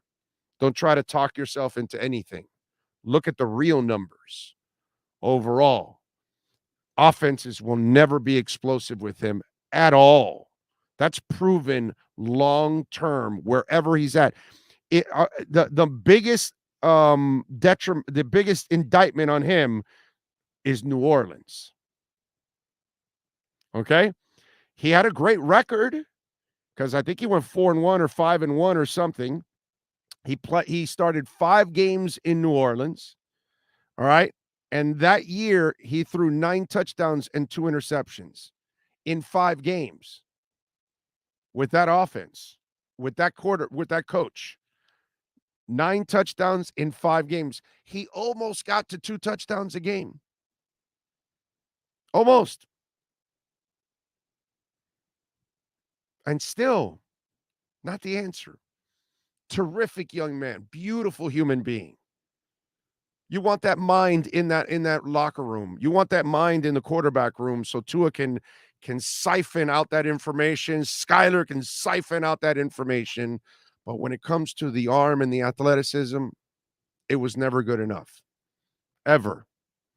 It's a sad part, but that's the reality of it. I love Ken Dorsey. You know how many people I pissed off at the combine when, NFL executives are telling us that guy can't, he's going to struggle to play in this league. He can't. You know how many fans I had on me, hating me, all that, because I said, he's not going anywhere in the NFL. He has the mind, just like Teddy, but Teddy had a little bit more juice than he did so he can last in the NFL. Ken Dorsey wasn't going to last in the NFL. Never had enough physical ability. You got to have some physical ability. You can't be very limited, and that's unfortunate. That's Teddy. So please stop. I've gone through this whole thing with the Teddy fans. They really don't know because they don't really like that guy. He just sent in the stats because he looked at them quickly and conveniently. He didn't really look at it like I showed you. No. He didn't look at the touchdown to interception ratio. He didn't look at the overall touchdown production to the amount of games he starts. He didn't do that math. Stats are beautiful, bro. Stats can be spun however you want. You can spin them positively if you want. All you have to do is leave out certain information. or you can be honest and lay out the real information. Teddy's a backup. He's a fantastic backup. He's here to try to keep the ship afloat for a week or two, maybe 3. I don't know. I think it's 2. But we'll see. We'll see. That's it. Not a starter. Don't ever talk about him as a starter anymore. You're embarrassing yourself as a football fan. As a football IQ, you're embarrassing yourself if you think he's a starter. Let me just be honest with you on that one.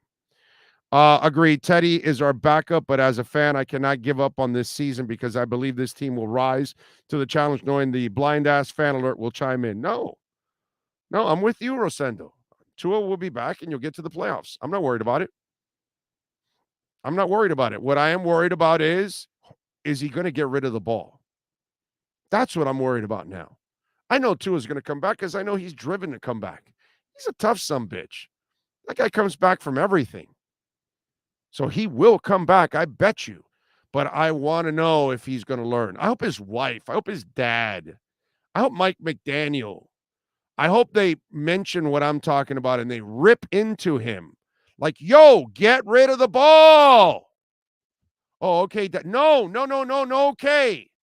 Here, I'm going to have all the replays of all your injuries on a loop inside the house every time you walk in. Get rid of the ball. I hope the wife pulls an Italia Shire on the beach.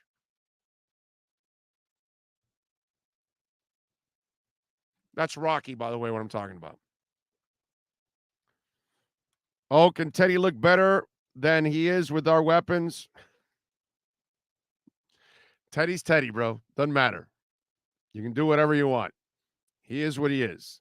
It's up to Mike McDaniel to make him look serviceable. That's all. Where he just facilitates. That's the best thing that he can do. Do not put him in a position where he has to carry you and he has to be the playmaker because that's not who he is. Okay? Every once in a while, he'll get lucky. But no. I'm sick of seeing the start, Skyler. We have nothing to lose. We're 1-3 and leading the division. We have everything to lose. It's like people don't want to be happy. They never do. Solid Z says, Big O, do you think with the past week, with so many players being knocked out after possible concussions, the NFL should look into expanding rosters next year? Solid Z, that would cost them money. And that would be more money they're paying for salaries, less money coming in for them. So the players would want you to expand the rosters. The NFLPA will want you, but the owners may not want it because they're greedy. And they just want to come up with more revenue streams to pocket more money while they can. So, no, don't think they will expand the rosters at all. What they'll do is they'll raise, maybe what they could do is loosen up a little bit of the practice squad where then maybe they can activate an extra player or two or something like that, but not expanding the rosters. I doubt it. Todd says, I couldn't agree more with you, Big O, but you know what's bothering me? We haven't heard anything about the MRI normally changes. Release that real quick. Well, they don't have to. HIPAA laws, they don't have to release anything. And he's already being checked over by other physicians. And the fact that he flew back already on the same night tells me that neurologically, it was moving positively in the right direction quickly. Folks, we're all different. He will not be Ethan Carter. I can guarantee you that he will not be Ethan Carter. Listen to me. You see, Ethan Carter's been out 3 weeks, maybe even 4 this week. If he doesn't get on the field, he will not be Ethan Carter. Ethan Carter would not have flown back. So that's not him. He came back on that Sunday dropping dimes. I know that he looked concussed. I won't disagree with that because he grabbed his head. I mentioned that he never grabbed his back. I get it. Could it be his back? Maybe. I don't know. I'm not a doctor. I didn't go to medical school, so I'm not going to claim. The only thing I'm going to say is the NFL, you're lying. That's all. Your protocols suck. Your doctor went by the protocols. He passed them. Now you realize your protocols stink. You use that doctor as a fall guy. to make yourself look good right now. You're going to make some changes. But in the end, put it this way, folks. Okay? Put it this way. Is there a need to fire the doctor if you don't have to change your protocols? No. But if you are changing your protocols, why are you firing the doctor? The doctor followed your protocols. And don't tell us that, the doctor, we saw mistakes. Yeah, well, tell us what those mistakes are. Oh, you can't. Oh, how convenient. HIPAA laws don't require. And as I said earlier, no lawsuits. Malpractice comes with lawsuits from one way or another. Just saying. Sell what you want. Believe the bullshit. The NFL is just doing the PR thing right now. And they're making you act like, oh, my God, we've got to get on top of this and we've got to fix this and this and that. Get the hell out of here, bro. Go feed that bullshit to somebody else that buys it. That's all I can tell you. Sean might want to send a reminder to Poupart there, por favor. He does have a link. Let's see. Facts. Tua was released and not even kept for observation. He's a quick healer, man. No, Ethan Carter probably cares more about his health than Tua. No, he doesn't, Frankie. He doesn't. He wants to play. All those guys are wired the same way. They want to play. And if he doesn't, he's probably not going to last very long in the league. So that's the way it goes. All righty. We are ready for Alan Poupart from Sports Illustrated. AllDolphins.com must be bookmarked. It is the law. As Nino Brown would say, it's the law. All right, let's go with our EJDConstruction.com Miami Dolphins report. Dolphins fans, time to get insight on your favorite team with your favorite reporter with an Expos hat. Sports Illustrated's Alan Poupart in our EJDConstruction.com Miami Dolphins report, exclusively on a Big O radio show. All right. There he is, sporting the Expos hat. Yes, Just a couple of days left in the damn season. Do you root for anybody else now when the playoffs start at all? No. I'll root for the Toronto Blue Jays. Okay, cool. All right. My Canadian group, so. All right. Do you care about the home run chase? Not really. Yeah, that's with you. Okay. Okay. All right. Not really. And I'm like reading that Paul Goldschmidt is like has a chance at the Triple Crown, and it's not getting any ink whatsoever because it's all about Aaron Judge. Yeah. New York. Yeah, exactly. And I'm more impressed by what Ohtani's doing. Ohtani's a complete freak. Oh, my God. That's one of the best players in the last 50 years. That's amazing. Of baseball. What he's doing, God. Because when Babe did it, I mean, come on, I get it. Great. Awesome for Babe. But, today's athletes and everything, it's truly amazing. Because let me tell you something. I'm dead wrong here. I laughed at that. Oh, yeah, right. So he's going to come over here and he's going to pitch and hit and the majors. Yeah. Sure. Sure. Because that's done all the time. Yep. And there he goes. And then he started breaking down. And I was like, you can't do that shit. And then he figured it out. They figured it out, whatever it is, how to train him, how to prepare him, all that. And dude, he balls on both sides. God, he's awesome. It's sexy place for a bad team, though. That's the bad part. Right. No, those two guys have been, their careers have been ruined. Mm-hmm. We can complain all we want about the Yankees and the Dodgers and the Red Sox, but it's really the only places that you want the great players to land, because if not, they become Ernie Banks. If not, they become Dan Marino. And then we just sit there their whole careers going, damn, dude, they were great players. They could have won, but they were in the wrong situation. You know what I mean? That kind of stuff. Well, to me, it's not even that they could have won. It's like, to me, Ohtani's not being appreciated even remotely enough for what he's doing. Well, neither was Trout. Correct. You know what I mean? Yeah. As well, Trout was, and I know he has this back issue now that might be detrimental to the rest of his career. But leading up to this point, we're talking about the best player in all of the majors, and we don't talk about him. And he doesn't sell himself either. So that doesn't help, because our guy sells himself more for the Marlins, and builds a name for himself probably more than damn Trout does. You know what I'm saying? So it's like you're going, well, wait a minute. Okay, so the Marlins center fielder knows how to bring attention to himself a lot more than Trout does. It's crazy, and it's just one of those deals that you just kind of baseball is weird, man. It's just a weird.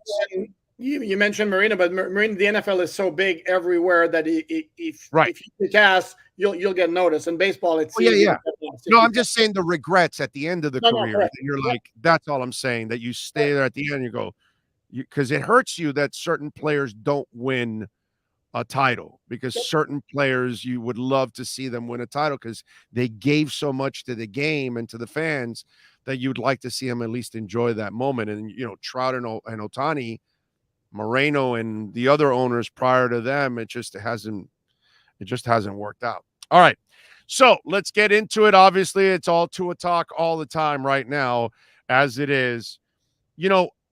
Everybody stands on their soapboxes. People are now worried about the process.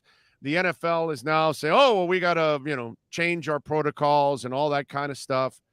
To me, everybody's looking at the wrong issue, and the right issue needs to be somebody needs to ask Tua, when are you going to let go of the ball? Because in the end, Thursday had nothing to do with Sunday. Everything about Thursday was, kid, let go of the ball. That's how you dislocated your hip. That's how I'm sure one of your two ankles that have a titanium rod, tied to it, you blew it up because you kept hanging on. Against New England this year, you almost injured or turned over the ball a couple of times because you played the hero ball. And I've already said it. The next time he has a press conference, I'm going to be there. And I'm going to ask him that question point blank. When are you going to learn to get rid of the ball?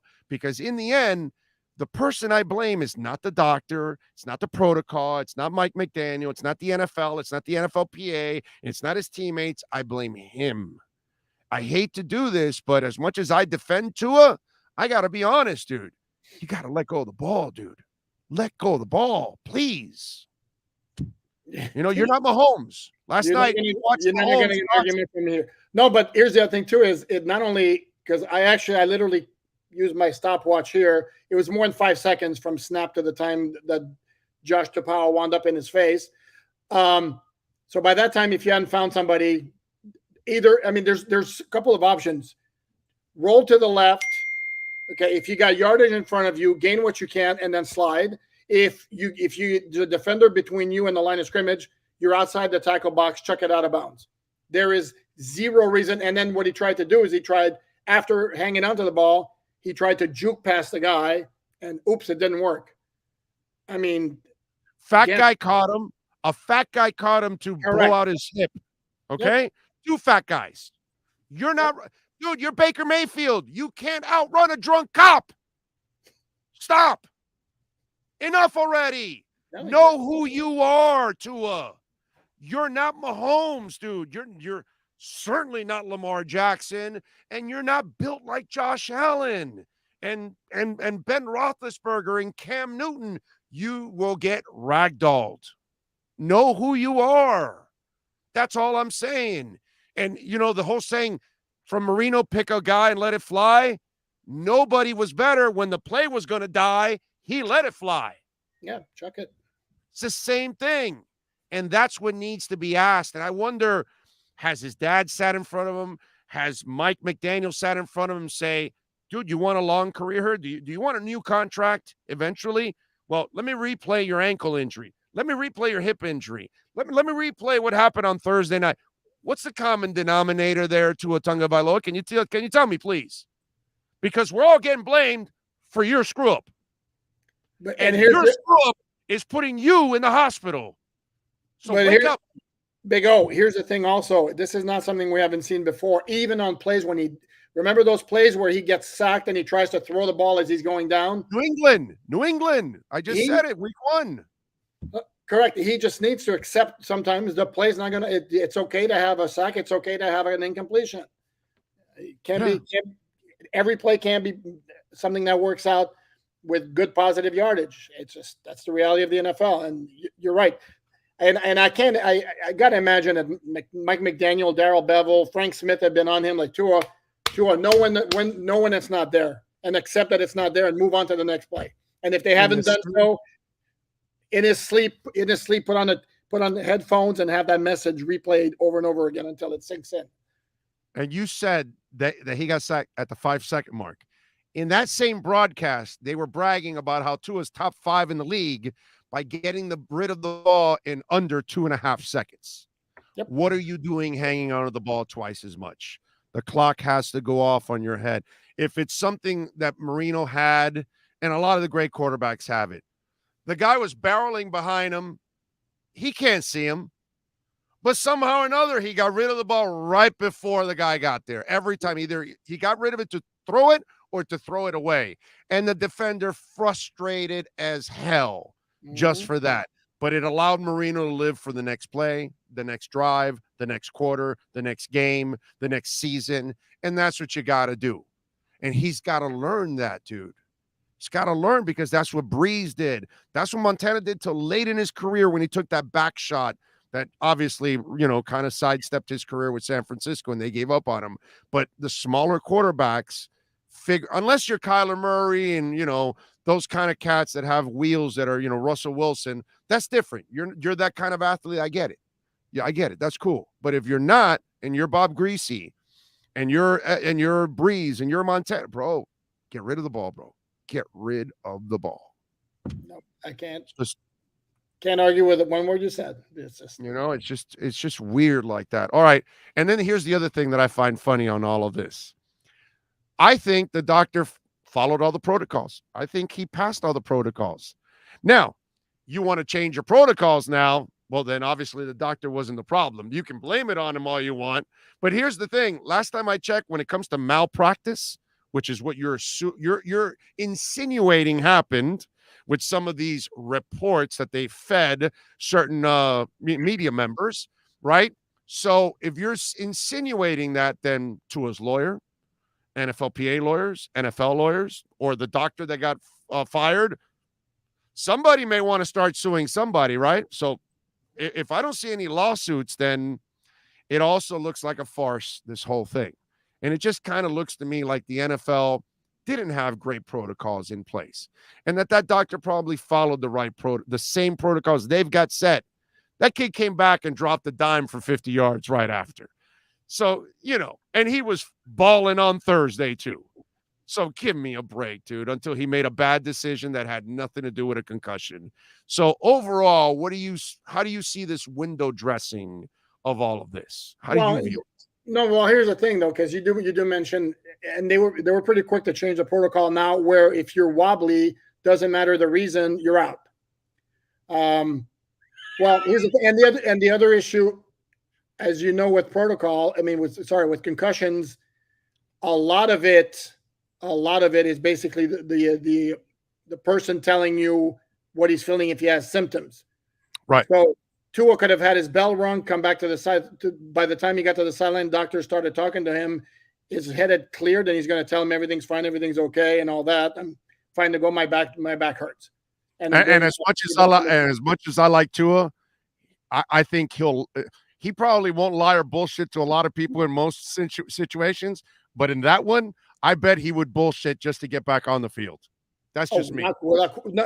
But there are and a couple of reasons for that is, number one, he's a competitor. He wants to be out there. And then number two, right or wrong, he's got the reputation for, he's had a lot of injuries in his career, and the last thing he wants is another injury that sidelines him. Amen. So to dismiss the possibility that he may have been feeling something and he told the doctors, no, I'm cool. Then, and then obviously, and the one part I don't buy is anybody suggesting that Mike McDaniel did anything other than listen to what the doctor said. Obviously, to me, that's ridiculous. Doctors told him he's fine, he's good to go, and McDaniel said, okay, cool, he's back in. Right, exactly. And he played like he was fine. Another point I want to make also is I went back and looked, because two things. I'm not a doctor. The way he wobbled after. Wait. Hold on a second. Did you sleep at a Holiday Inn last night? I did not. Did you? No, I did not. Oh, Okay. then you're not a doctor. Okay, so I'm go not ahead. I'm not a doctor, but I've watched enough football that it certainly looked to my untrained eye like we were dealing with a concussion when he got shot by Milano. I went back to actually before I went on here and looked at that quarterback sneak that both he and Mike McDaniel referenced. Well, if you look at the replay after the pile gets undone, he is holding his back and he got up very gingerly. So you saw how he got bent up, right? Yeah. I mean, there's a photo. You don't see it on the TV replay or. But his luck, dude. One guy's bending him back, and the other son of a bitch is pulling on his legs under him, his feet, so he can't get any leverage to get himself out of that bent up shape. Think about that. Think about the bitch of being in that. You're bent up, and then you can't use your feet for leverage because you got some idiot, yanking on your legs, which is now bending you even more. That kid has the worst luck in the world. I got to tell you something. No, it was like the crab move. It was like the crab move in old wrestling. If you're old enough to remember the crab move, that's almost what it was like. There's Sean just saying yes, I know crab move. There we go. There you go. Don Leo Jonathan, if you're old enough to remember that. How's that? It's the Boston crab. The Boston crab. You see? There you go. There you go. Well, you know Sean was a wrestler, right? I did not know that. Yes, I can believe it though. Yes. Don't fuck with Sean. No, I can tell you that. Don't mess with Sean, bro. That's all I can tell you. Don't mess with that dude. Army veteran, Marine veteran, jumping out of planes, and a wrestler. There's something loose there. Don't mess with him. That's all I'm saying. Don't mess with Sean from now on. Yes. He's a fearless dude. That's for sure. And he works in radio, which that takes a lot of guts. Yep. It may take almost as much guts as jumping out of a plane. Not as much, but almost. It's almost there, working in radio. What are you going to do? All right, so my prediction, by the way, is because nobody really knows. But I think Teddy Two Gloves starts this week, and next week you all get to write the fluff pieces about him facing his former team, and then he comes back to kick Flo, Minka's ass, and the Steelers in 3 weeks. That's 24 days removed from the concussion.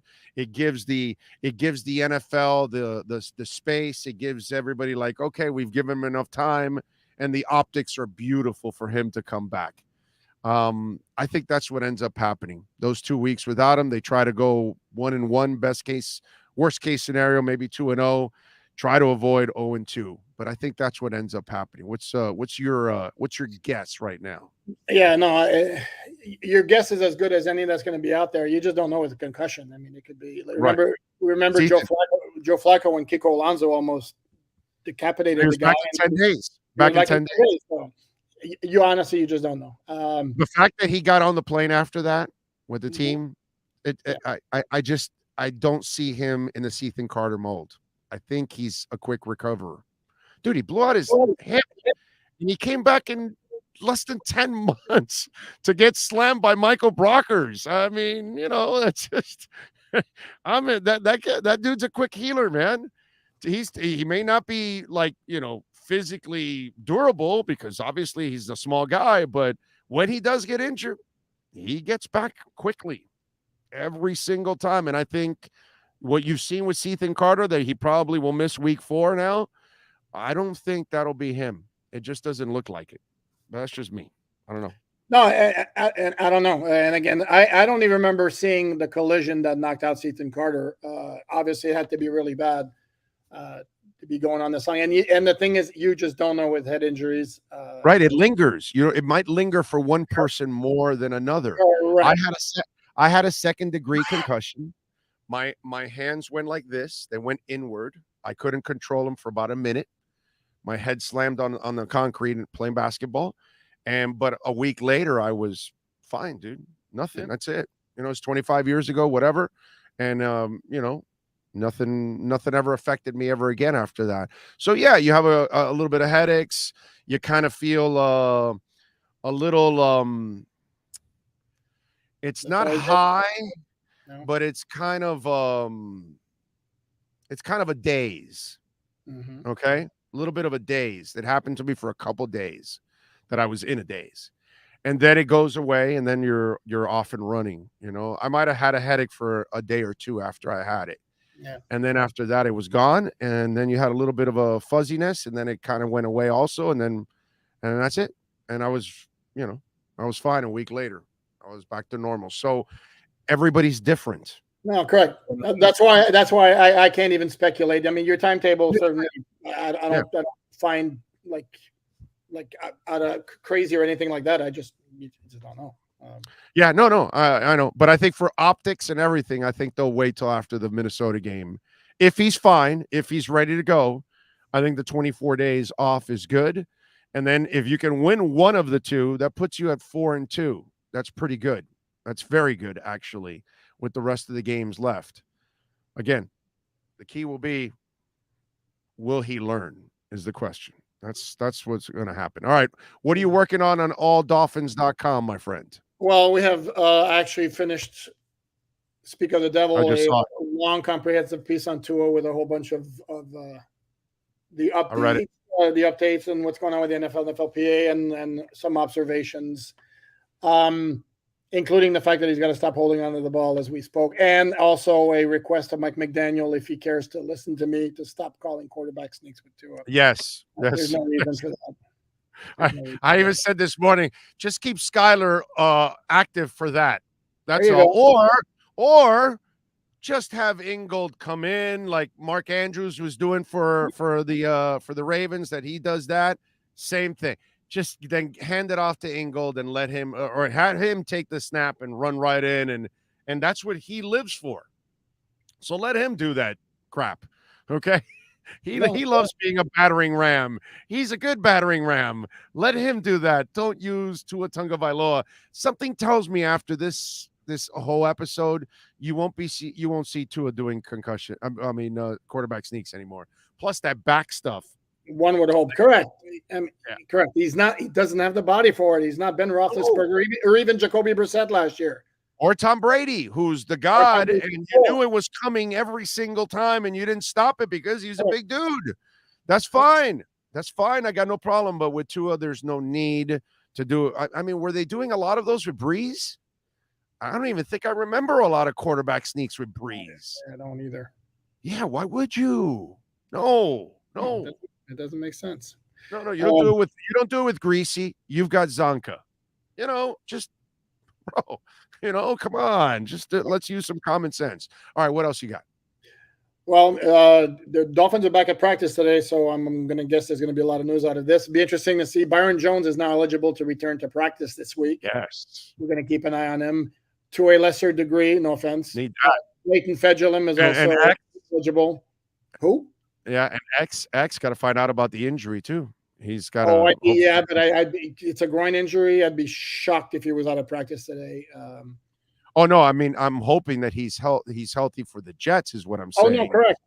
Since he got the extra days, that's the only concern I have, that you're getting Byron back, but I'd like to keep X there too, because that would be so beautiful against the MILF Master. Then it'll be tough for him to pass against those kind of guys. And so, his passes work against MILFs, but you don't want him to work against the Miami secondary. I see what you did there. Okay. Now you caught up on it. Very nice. No, did you see the meme where he was with Stifler's mom after the game last night? That's fine. No, but the Jets, I will say, great character and all that stuff. Do not get the attraction. But go ahead. I always wonder, did they, kind of use the wrong woman on that one? But go ahead. I'm with you there. No, I was going to say that the Jets have a low-key, really good trio of wide receivers. Yes. Elijah Moore, Corey Davis, and then Garrett Wilson, the rookie. That's pretty good. They got some speed. Trio. They got some speed, yes. Yeah. That's why I'm saying you want X back and create problems for Zach, so that way the pass rush can get there and create some problems for him. So, yeah. Mm-hmm. All right, so make sure you bookmark alldolphins.com and follow this man on Twitter at PoopArtNFL. Alan, as always, thank you, my friend. Appreciate you. Have a great week. We'll speak to you later in the week. You got it. There you go. Alan Poupart and our EJD Construction.com, Miami Dolphins report. You've been listening to the EJD Construction.com Miami Dolphins report with Sports Illustrated's Alan Poupart. For additions, home remodeling, and custom work, call Eric at 305-433-4843. EJDConstruction.com is your custom home builder and general contractor you can trust. 305-433-4843. All right. Let's see. What do we have on the chat board? What do you guys got going on? I see some Big O. Can you imagine hitting your head 4 days later after your concussion? This is different. Yeah, I get it. It's different. I know because I hit my head. I know exactly what he went through. I had a 2nd-degree concussion. Okay, so I know exactly what he went through, and I get that he hit his head twice. By the way, I hit my head on the concrete with no helmet. Just want you to know that. You know? Just saying. My hit was pretty freaking hard, bro. All right? No helmet. No cushions. No impact. Concrete, not grass. All right? Just say it. Don't underestimate the hit I took. I took a hit. A hell of a hit. But I get it. But I told you I was fine within a week. I was driving a 24-foot U-Haul with a flatbed in the back with my 280ZX on top of it. So I was easily driving 40 feet of, of truck and tow from Miami to California. And the first leg of it, I drove 21 straight hours. A week after suffering a grade 2 concussion. I was fine. So, what can I tell you, man? They went through the protocols. The kid came back and balled out on Sunday. He was balling on Thursday. Like I've said before, we're making too big a deal of this.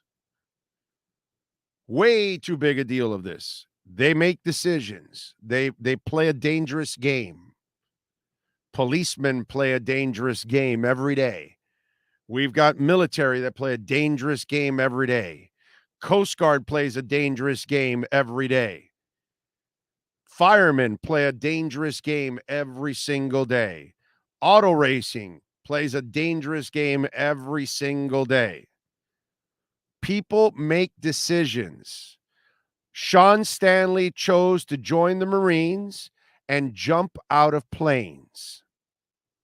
Now he needs Red Recover to help his knee that is bone on bone. That's his decision. It's your decision to join the Army, the Navy, the Marines, the Air Force. I get it. It's not just a job. It's an adventure, as Steven Seagal would say. I get it. I understand all of that. But it's your choice. They all make choices. It's not your choice to be made. It's their choice. Okay? And we all feel for them. Hey, you want to be a storm hunter and you want to go chase a tornado? There's some risk to that, right? That's your choice. You want to work for FP&L? You think that's easy? Climbing poles, working electrical grids, this, that. Hell, dude, you can die any moment, get shocked, get whatever. That's your choice. You want to work in a coal mine, right? Well, I've been working in the coal mine, going downtown, working in the coal mine. So you want to go a little Devo. You want to work in the coal mine. That's your choice. You want to breathe up all that stuff. We make choices in life. We put ourselves at risk in life. That's how it goes. So when we get on our soapboxes and, oh my God, and this and that, oh, get the hell out of here, dude. There's a lot more people that are risking their lives every goddamn day for our well-being. And we don't say damn thing about it. Every astronaut that takes off could end up like Christy McAuliffe. If you don't know what the hell I'm talking about, know your damn history. There's a risk in a lot of things that people do. So this whole thing with Tua and all that, his decision. He wants to play football. He got checked out on Sunday. Looks like he passed their protocols. Just because the NFL has shitty protocols, that's not his fault. He wants to play. He wants to help his team out. That was his choice. Went back out on the field, balled out, and they won. Then he was balling again on Thursday.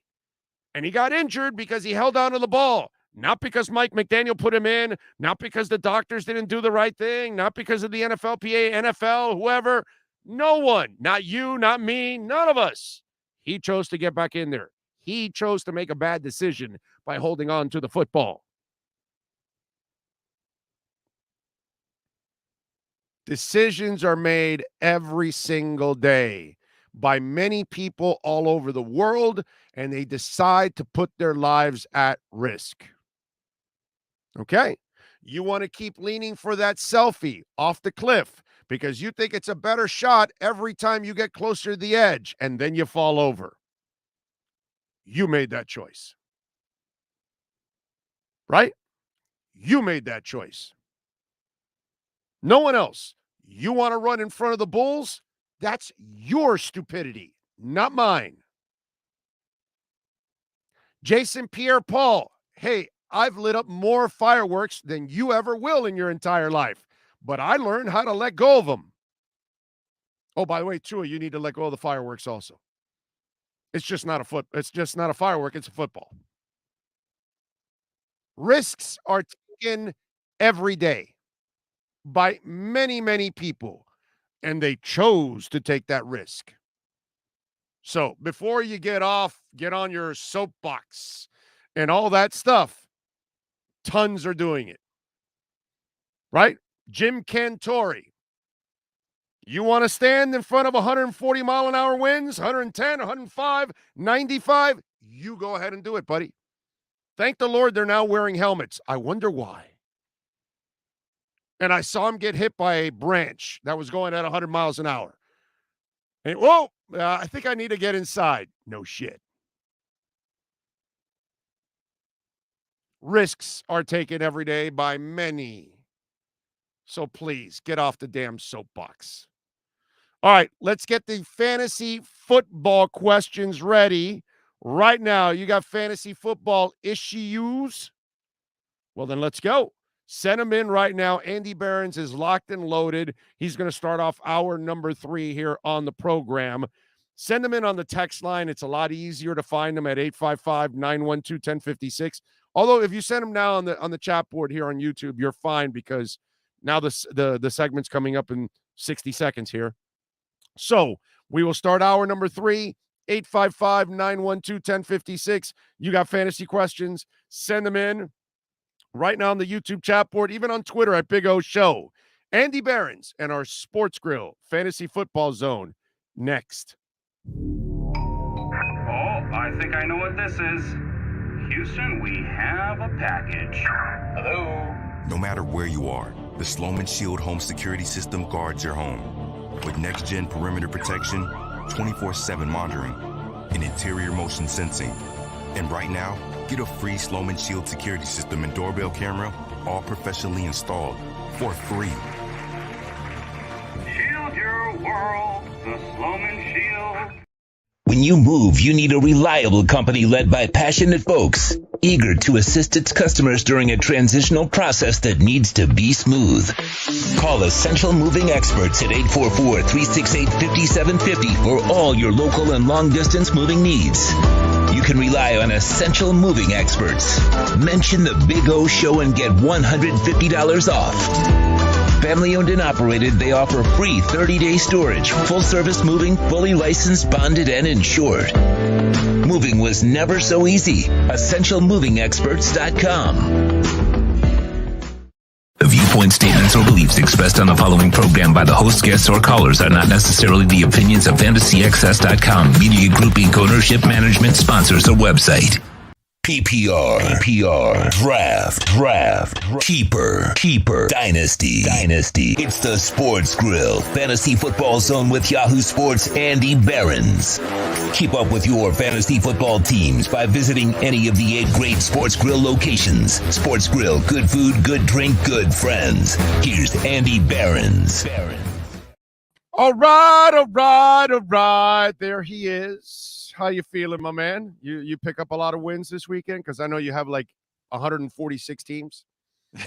Yeah, I got a lot that's still on the line. I love Sundays like this last one where we just get like 14, 15 straight hours of football because it starts with the London game. Like, I know not everybody loves the London game, but I love the London game because I just get like, I wake up, football is starting.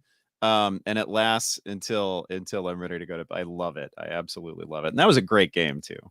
Yeah. And the amazing thing is that, the part that is not so amazing, I should say, is when you got to work the pregame for that 9:30 game. Cause then you're up really early to go to that show. So we did it last year. We actually were at a bar and we served breakfast instead of lunch. So it was actually really cool. A lot of people showed up. It was fun.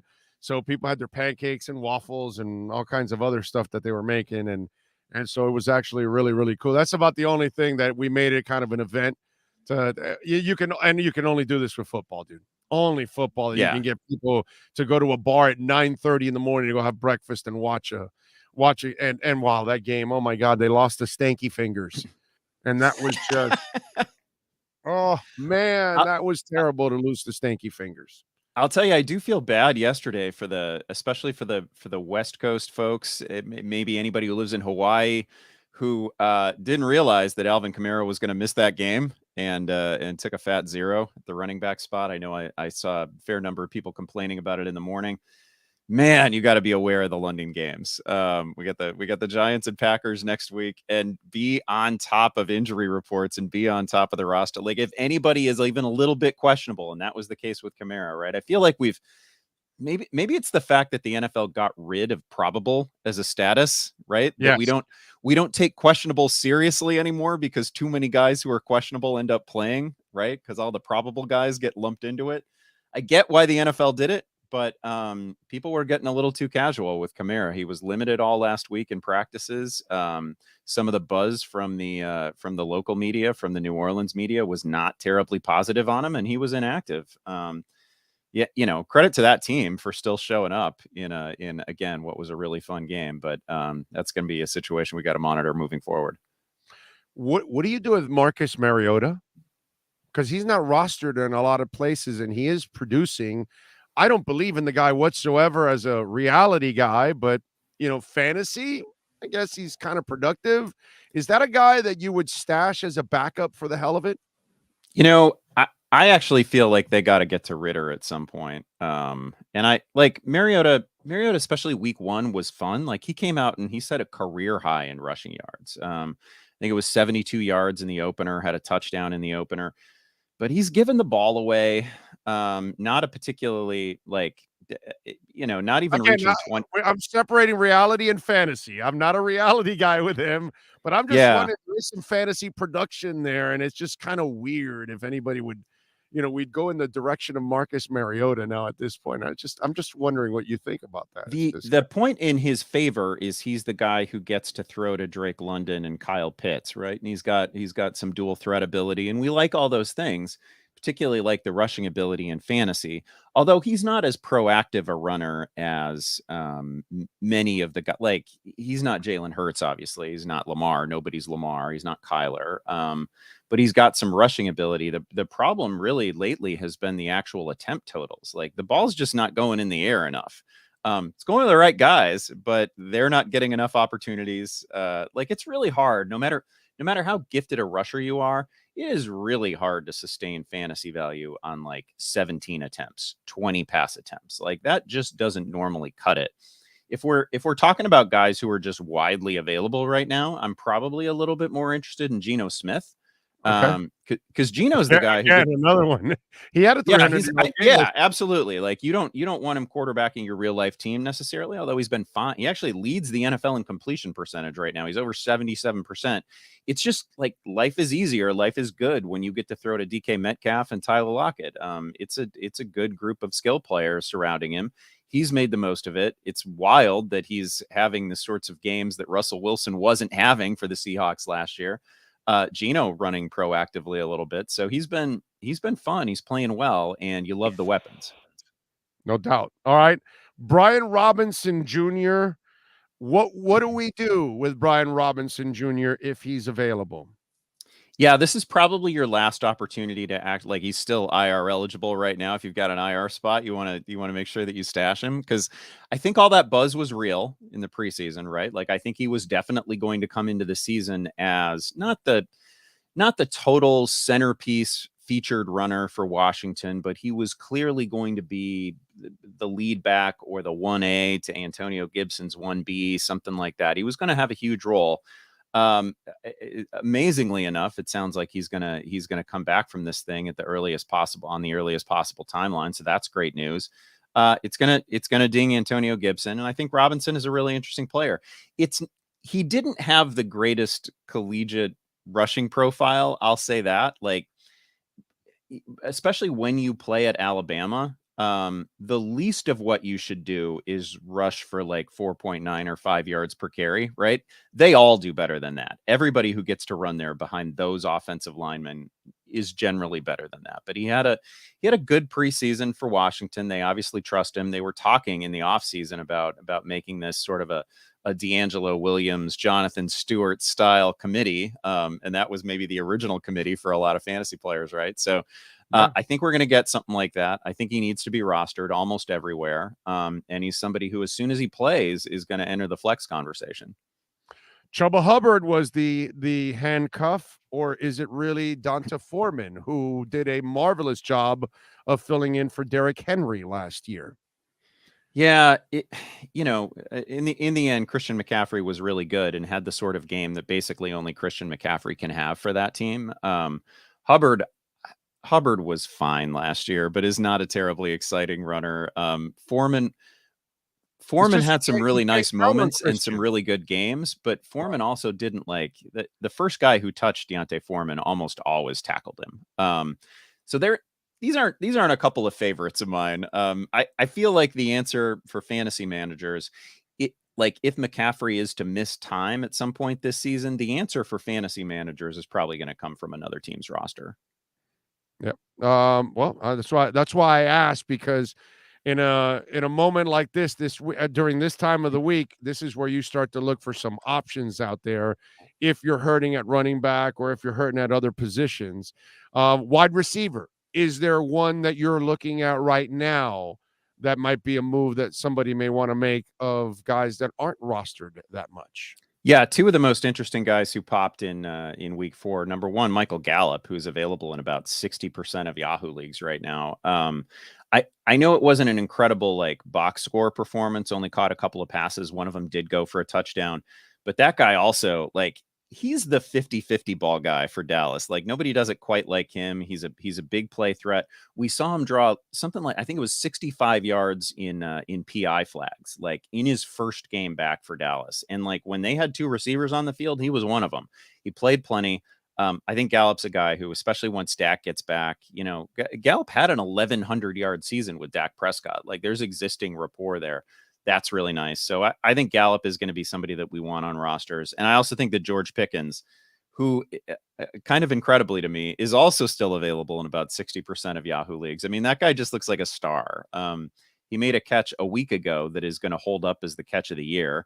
Had some other highlight plays this past weekend, finished with 102 yards. Chase Claypool given that team almost nothing. So I really think George Pickens is somebody who, he's not a threat to Deontay Johnson exactly, but I think that team can support 2 startable fantasy receivers, and I think Pickens is going to be one of them. All right. How do you view the Dolphins this week against the Jets? How much do their weapons get hurt? Because I kind of broke it down for everybody on Teddy Bridgewater. Teddy Bridgewater is a guy that's averaged just over a touchdown a game throughout his entire career. No matter where he's been, he got to like 1.8 or something with New Orleans, those 5 games that he started, because he had 9 touchdowns in 5 games. He does not bring any kind of explosiveness to his game. So how do you view the Miami weapons for the next week or two without Tua? Yeah, I think maybe the biggest thing that in my view that Teddy is missing, other than, Teddy doesn't have like, push the ball 70 yards downfield sort of arm strength, but he's not, he's kind of a paint by numbers quarterback, right? He's not the most inventive quarterback, and the ceiling there is usually like 240 yards and a couple of touchdowns. I will say the receivers that Miami rolls out are unlike receivers anywhere else. Nobody else has this kind of speed in the receiving They have core. the best pair in the NFL. Best pair. Yeah, this is about as good as it gets. But their top 2, I don't think anybody has 2 better than Miami right now. I don't think so. Like there are arguments that other teams can make, but certainly nobody has this kind of shocking speed, right? So yeah, you might be able to bracket or find a way to cover like one guy with 4.2 speed, but 2 guys with 4.2 speed are an impossible problem for most NFL defenses. So, and certainly for the Jets. So I will say that Teddy hasn't been in these circumstances before. And so I think we need to think of the ceiling for virtually any Miami quarterback this season is always going to be something like 300 yards and 3 touchdowns. Like, this is a really exciting receiving core. So I can see Teddy having a week. And I actually think, if you don't want to find yourself in a bidding war for the services of someone like Geno Smith, I think Teddy Bridgewater is a pretty good pivot if you need just a plug and play quarterback for a week. I think this is a good spot for him.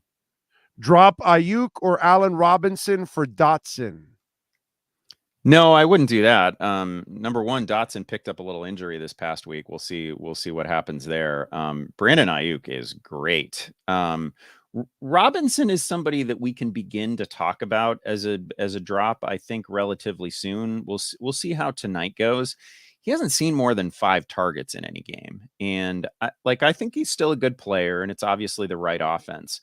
But nobody is a player that you need to hold on to for the full season if you can't start him, right? And you're probably pretty reluctant to start Allen Robinson right now, and you can't view somebody as a full-time starter on your fantasy roster if he's only seeing 4 or 5 targets a week. Like, that's just, that's not a path to any sort of fantasy success. That's not somebody who tilts the title chase in your favor or anything like that.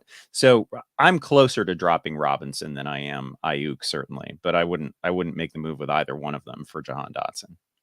Gabriel Martinez, is Alvin Kamara a buy low candidate? Yeah.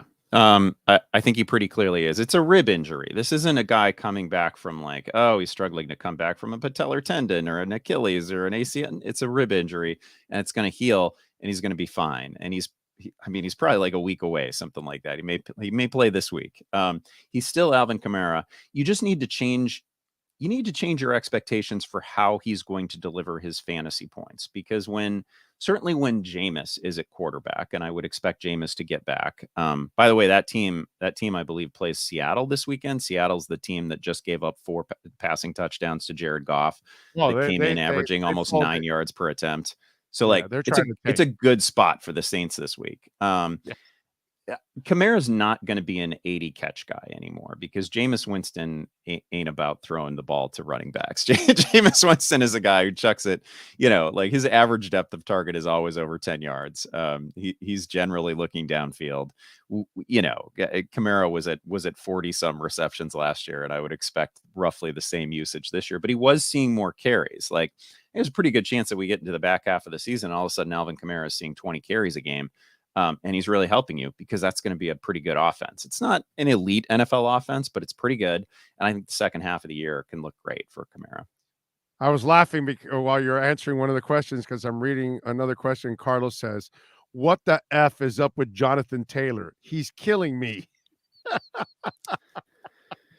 Yeah. Dude, they can't find a quarterback in that place. I mean, that's kind of what it is. I know, because I'm a Dolphins fan. So up until Tua We haven't had a guy since Marino, so I know, and it's not like it's going well for Frank there. And I don't think he's a bad coach. I think Frank Reich is a hell of a coach, but I know the problem, dude. When you don't have the guy that can take the snap and you can count on him every moment of every play, that's a tough thing. And he's been put in that position now with Wentz and now with old ass Matt Ryan.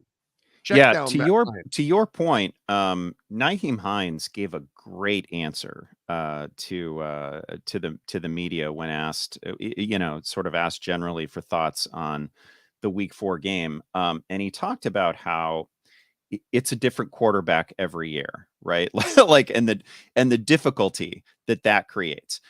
And he managed to not criticize his current quarterback or any past quarterback, but that's a big deal. Like, we talk about this in fantasy all the time, how the NFL is a continuity league, right? And you want to have that same cast year after year, and you want to build on the stuff that went well the year before. And you can't do that when every season it's a new, even though they're veterans, right? Like Phillip Rivers had been around the block, Carson Wentz had done some things, and Matt Ryan has certainly been around the block, played in big games, but like, you're shaking the Etch-a-Sketch every offseason, and you're building with a new guy, and it's hard.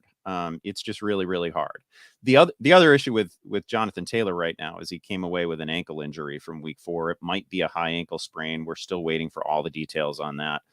And there's nobody else on that team who's anything like Jonathan Taylor. So people are going to be looking for a replacement from that. They play on Thursday night, so there's almost no chance that Taylor comes back for that. Nyheim Hines just sort of has the Nyheim Hines role and probably isn't going to be a guy that they give the ball to 25 times. Deion Jackson is one of the backups, and Philip Lindsay is on the practice squad. And there's not like easy answers there. And certainly neither one of those guys is anything like Jonathan Taylor. So that's another situation to me that is kind of like Christian McCaffrey in Carolina, where if, something happens to the guy who is the centerpiece of the offense, there's no immediate replacement for him. All right, let's get a couple quick ones here. And this one's, this can't be real, right? Zach Wilson or Cooper Rush? No. Good Lord. Are you in a 20-team league?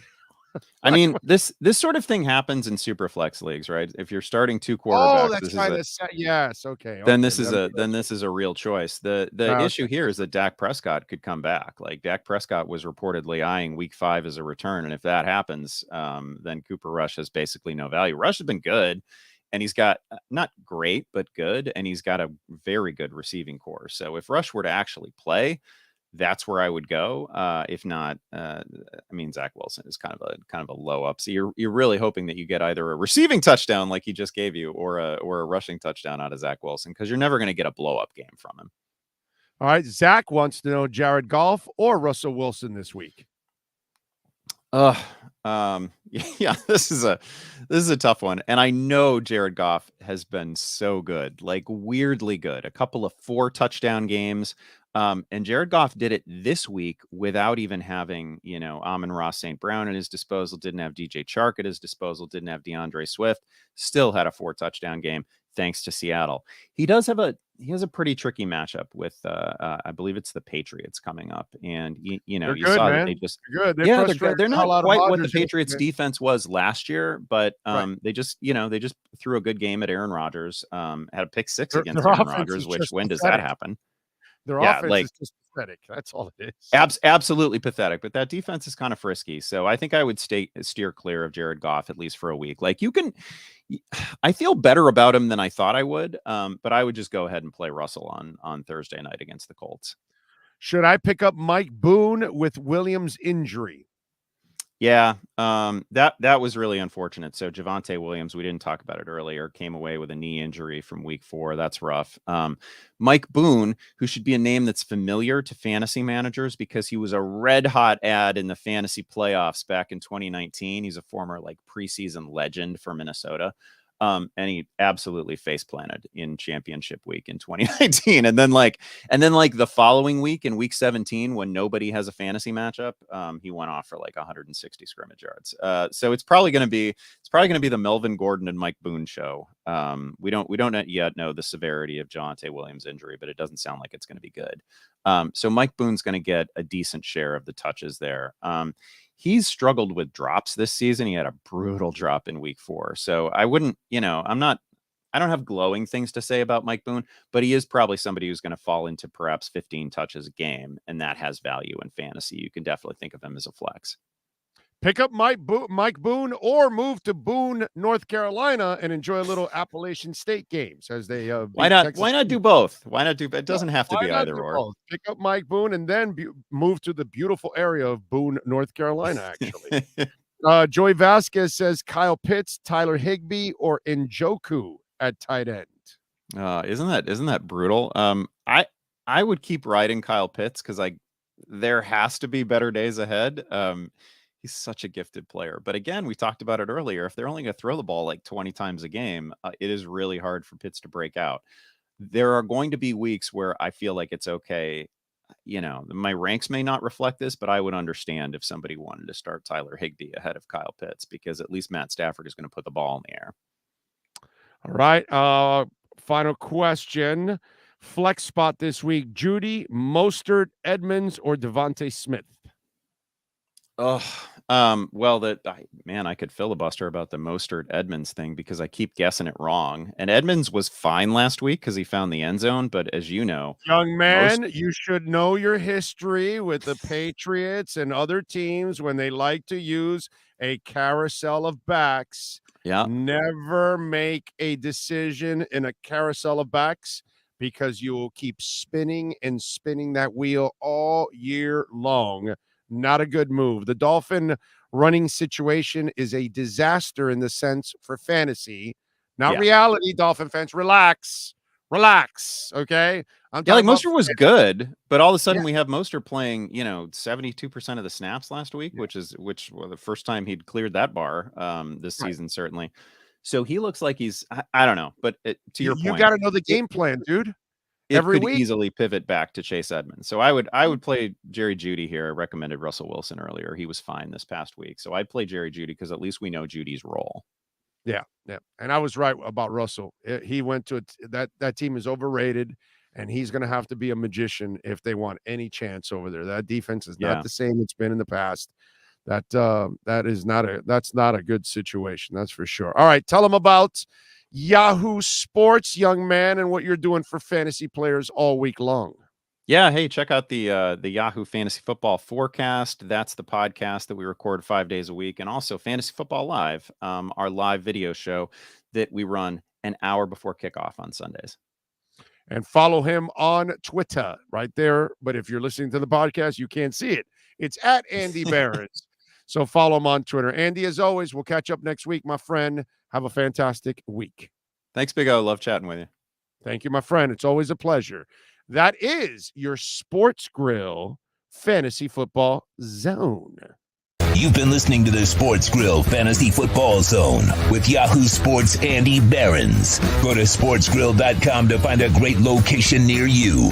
Fantasy football fans, subscribe to the Big O Radio Show on YouTube and all other platforms to catch up with all our fantasy football insight, provided by Scott Pianowski and Andy Behrens. All right. What do we got here on the chat board? Dave Harbor. Animatronics, strange and unusual. Hi, Big O, watching from San Diego. Thank you, sir. Beautiful San Diego. God, that place is so nice. Cool place to visit. Go to a baseball game there is just awesome. That gas lamp district is fantastic. What else do we have here? Fantasy questions. What else? Tuna in my backup. Oh, I need to replace him temporarily. Or Tua, you mean? You tell him Big O for telling Dean Brown, huh? All right. Oh, I don't know what that means. It's childish entertainment. There's something for everybody on YouTube, even people that are easily entertained. Yeah, that's why you watch this show. Let's see. I'm disappointed in TD even being part of it now. Oh, Teddy. Are you talking about Teddy or something? What's TD? What do you mean by that? Let's see. That Huggins thing is amazing, but everyone wants to point at Dolphins and Tua. Oh, Higgins, you're talking about. Yeah, Higgins also suffered the concussions, and nobody talks about it either. I'm with you there. What else do we have here? Mike McDaniel just said Skylar Thompson is in a great spot with Tua in the concussion protocol. He said Teddy will start week 5, but if he struggles, Skylar should find his way. Of course, they're going to use him some, and they have to keep the other person in line, like keep his mind in it, that you always have a chance. That's all coach talk. But it'll be Teddy Two Gloves the entire time. I'm telling you. Just coming in and rewinding. Forgive me being late to the party, but thanks, Big O, for exposing and reiterating the hypocrisy that continues to exist in the NFL. I know Big O does not like to answer what-if questions, but if we knew that could happen, just blaming Tua is wrong. What-if question? I'm not into what-if questions, but what is the what-if question? Let me see. Rosendo, no. Oh, Frankie, why does he feel to come up with hyperbolic? Oh, let's see. What did he say? Okay, Big O, if Tua would have gotten paralyzed, would you still only blame Tua? That's why you just can't blame Tua. Did I not just talk about a guy that blew off his fingers?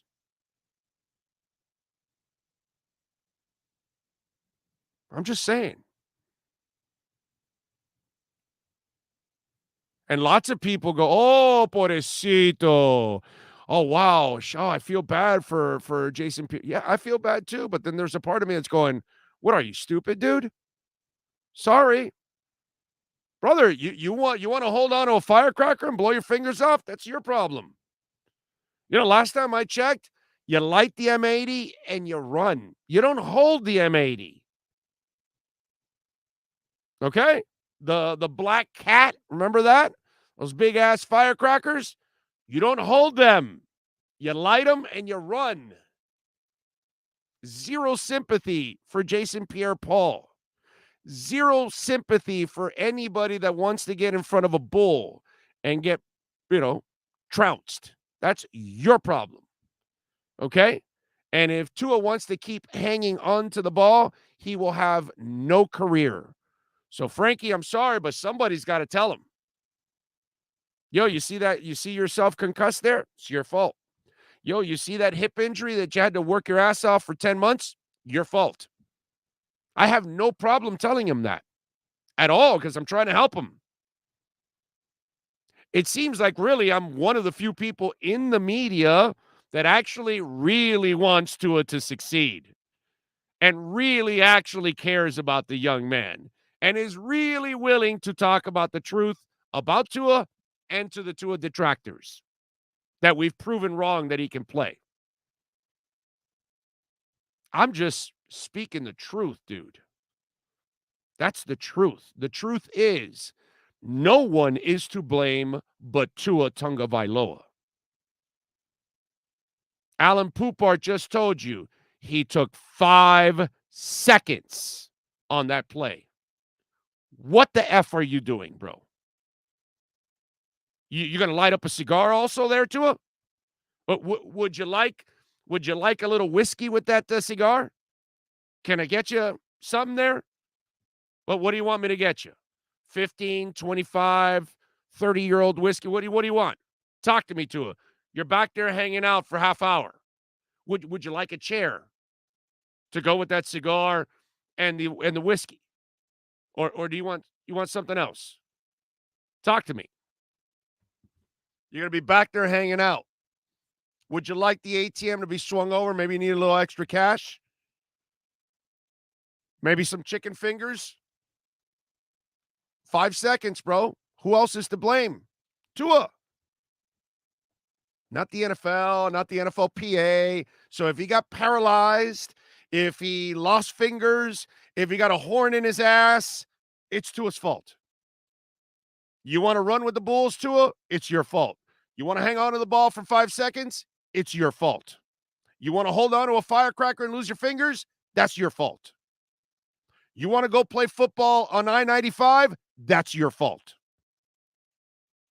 We all make decisions, and we all have to pay the price for those decisions. Why am I the only one? Well, apparently Alan Poupart's also got the balls to say it. Why are we the only ones saying it's not about Sunday? It's about holding on to the damn ball for 5 seconds on Thursday. Got to get smart, kid. I love Tua, man. Want him to win. I want him to succeed. I want him to win multiple championships for the Dolphins. I want him to go to the Hall of Fame. I'm super proud to have that young man represent the Miami Dolphins and their fans, and to give a lot of the young fans the kind of enthusiasm and excitement for the team that they've never had. Again, never had, because they're too young. Tua can bring that, but he ain't going to bring it if he keeps holding on to the ball. What has happened? He blows out ankles, hips, and he gets concussed. So, Frankie, if you can't live in the honesty, I can't help you, my brother. And Tua Tagovailoa, if you can't live in the honesty, I can't help you, man. If you're not willing to look in the mirror and say, I'm putting all this shit on myself for no reason. I could easily get rid of the football. I keep getting caught by big fat guys. That should tell me something. I can't outrun skinny guys. Baker Mayfield, he has to make his decision in the pocket, just like Tua, and then that's it. It's over. Get rid of the ball. Baker Mayfield can't outrun drunk cops. Let me repeat that again. Forget about any NFL game film you watched while you were preparing to draft Baker Mayfield. Go watch when he's trying to outrun a drunk cop. While he's drunk and he's trying to outrun a fat cop. See what happens. The cop catches his ass. I swear a donut fell out of his pocket when he caught him. Might have been a jelly donut, too, for that cop. I mean, you know, the guy was going to eat it later, and although there is a 5-second rule. If he's able to corral him and then grab the Boston cream before the 5-second, it's just sprinkles.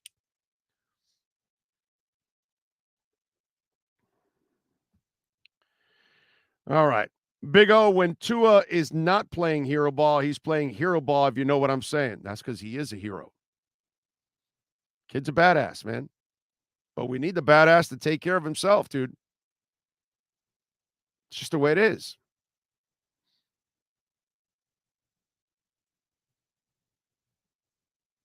Big O, I haven't seen Tua hold on to the ball that long for a sack in 3 years. Brother, you didn't watch the New England game? You're talking about 3 years? You couldn't wait. You don't remember 3 weeks ago? He almost fumbled and got himself injured not one, not two, but maybe 3 times. Dude, I'm not sure if you actually really pay attention to Dolphin games. In that New England game, I swear to you, I feared he was either going to get injured or he was going to turn over the ball several times on a couple plays where he played hero ball. Get rid of the ball. Nothing comes good from holding on to the ball. He is one of the best quarterbacks in the NFL by miles and making quick decisions and unloading the ball. Keep doing that. That's what keeps you alive, dude. That's what keeps you healthy. That's what will lead you to be there in a Super Bowl for the Miami Dolphins.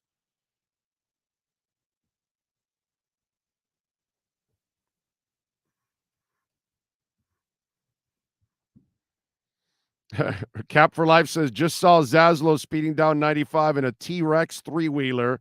He had a tan and a smile. Good for him. Well, he is out of radio, for now at least. I don't know if he's going to do anything, but I mean, he doesn't have to deal with those clowns anymore. It's a terrible, terrible organization. My God. There's 3 shows left. Joe will be gone in February. I don't know what the other guys will do. And then they'll have like 2 shows left. And who knows what will happen if they'll probably eliminate one of the, I think 2 of the 3 shows are gone. Hawk and Crowder will survive as long as they can. Crowder really doesn't need it. That's the other thing. Crowder also could be getting to the point where he's like, yeah, I'm just going to do, what is it? I Am Athlete, right? Or no, his is the pivot. His is the pivot, right? So yes. Never know. You never know. It's hard. It's hard to work there with no resources, no help, no nothing. You know, it's crazy. We have more resources on our platform than they do.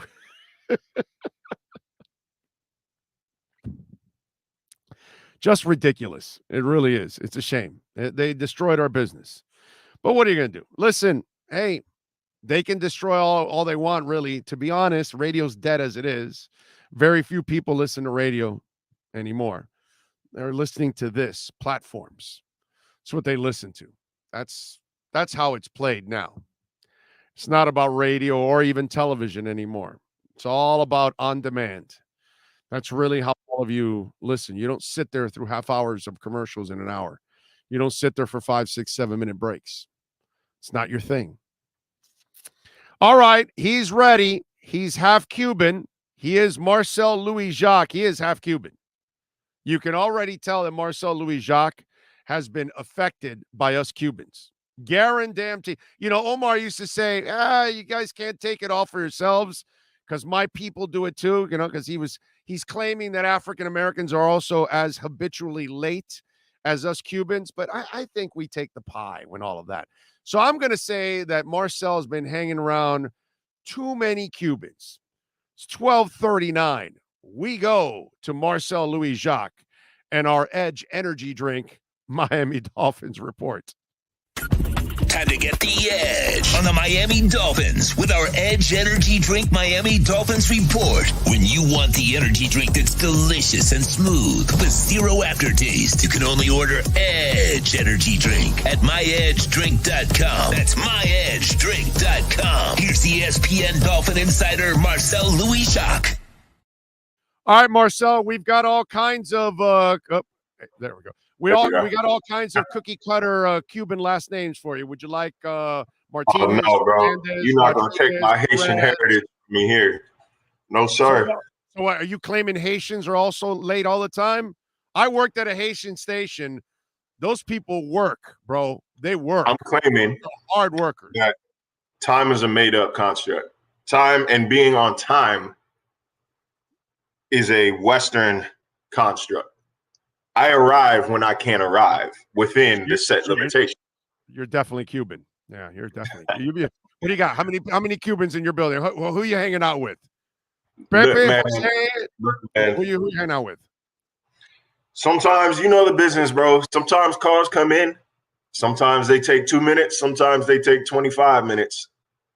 This was a 25-minute call from, respectfully, the ones who sign my checks every week. So I got to take that if it lasts for 2 minutes or 2 hours. So I appreciate you waiting and not having Cuban jokes waiting for me when I got here.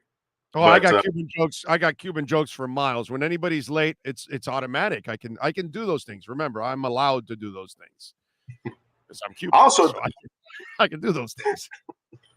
No, look, man, I had I have a weekly call every Monday. Generally, they're about 10 minutes. This week was about 29, 30 minutes. So, Marcel, please, more Tua and more Tua and more Tua, okay?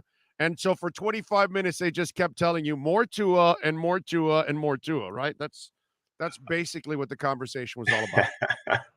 Look, man, we got what's it called? We obviously have to game plan for this week. We want to do a little bit of review from last week because look, last week, Dolphins fans, y'all went through a lot. Dolphins riders, we went through a lot. It was a busy week, man. It was Tua on Sunday. It was Tua on Monday and Tuesday. It was a hurricane on Tuesday, Wednesday, and Thursday. It was Tua again on Thursday. It was Tua the NFL and NFLPA on Thursday, Friday, Saturday. I mean, there was no break. There was so many things happened last week that when, you know, I'm on this call, we're discussing like, okay, what could we have done, maybe done better? What could we have done this? The end of the week was stressful. And I was like, honestly, I wouldn't even stress at the end of the week. I mean, I was happy to be able to do all this and escape a hurricane or like get out of there before the hurricane hit. And the person I was talking to on the phone goes, oh, that's right. Like that, I almost forgot about that happening. I was like, yeah, you know, privilege talking. It's easy to forget about when you're not in the state. But like that on top of all of this stuff revolving the team and the league, man, like it was just, we had a lot to go over. a lot to go over. And so let me ask you something. When we go over this, because there's a lot of people pointing fingers at the doctors, at the NFL and NFLPA, the Mike McDaniel. I got to tell you something. I just find it to be a lot of soapbox bullshit because, quite frankly, the kid was cleared by whatever protocols they had on Sunday. That doctor followed it. And as I've said on this show, unless there's lawsuits, I'm not believing in anything because apparently you're telling me malpractice happened. So if malpractice happened, somebody's suing somebody. Tua, NFLPA, NFL, or maybe the doctor will sue the NFL, or maybe we won't hear anything ever again because they'll use HIPAA for it because they're not going to tell us exactly where he screwed up. And in the end, you can point fingers at anybody you want. There's only one person to blame in all of this, and it's Tua Tagovailoa, and no one else. There's no one else to blame. You got to let go of the ball, kid. Thursday had nothing to do with Sunday. Thursday had to do with, as Alan Poupart just put it, you hung onto the ball for 5 seconds on that play, and you let a fat guy get to you. Just like you let 2 fat guys get to you in Alabama and blow out your hip. Just like you let somebody else get to you and blow out your ankle. So every time you have a major injury, it's because you continue to play hero ball, holding on to the ball. And against New England, he almost either injured himself or turned over the ball on 2 or 3 occasions where he was trying to play hero ball.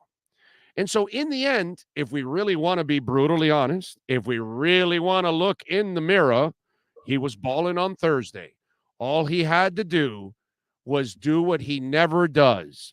Let go of the goddamn ball, dude. The play is over. Live for another play. And that's what needs to be asked of Tua Tagovailoa, which I will ask the next time he's at a podium. I will definitely ask him because somebody's got to ask him brutally honest. Yo, all these problems, you bring them on, dude. You hang on to the ball. You keep wanting to play hero ball. So now everybody else is getting to blame. So protect your wife, protect your family, protect your teammates, protect your coaches, protect yourself, dude. Live for the next play, live for the next drive, live for the next quarter, live for the next week. Throw the effing ball away. That's it. You know what I mean? I'm sorry. I know it's cold and callous, but I don't have any sympathy for Jason Pierre-Paul. You want to hang on to the goddamn firecracker? That's your problem, dude. I lit thousands in my lifetime when I was a child, when I was a teenager. I knew to light and run in the other direction. Oh, here we go. Stand in front of the Bulls and get a horn in your ass? That's your problem. Tua, get rid of the ball. Your thoughts? Look, here's what I think, because there's a lot to digest here. First of all, I fully believe that Mike McDaniel did not negligently put him in the game because he knew Tua had a possible head injury. I don't think he said, I don't think he was told, it's not likely that he re-injures it, but, it might be a good idea to sit in. I don't think that happened. I don't think that's the case at all. I think what he is telling us is true in that he was told there was no head injury. He was good. And I think that we discussed this last time I was on the show, possibly. I don't know. I think we did. NFL coaches they don't get in the habit of listening to the public. There's a saying that if you start listening to the fans, you'll be sitting with them. Yeah. So I don't think that I know he's smart enough to understand the optics, but I don't think he was paying attention to what, to fan engagement here. I think he heard his doctors and everything else was tuned out. I believe that. I also believe that the doctors followed concussion protocol rigidly to a T. I think they followed the guidelines in place and cleared him based on that. Yeah. That they couldn't prove that his stumble wasn't because of a hyperextended back. I believe, and Tua answered the questions lucidly and was able to have conversations and knew where he was and knew who the president was. I believe it. I also believe that concussion protocol is flawed.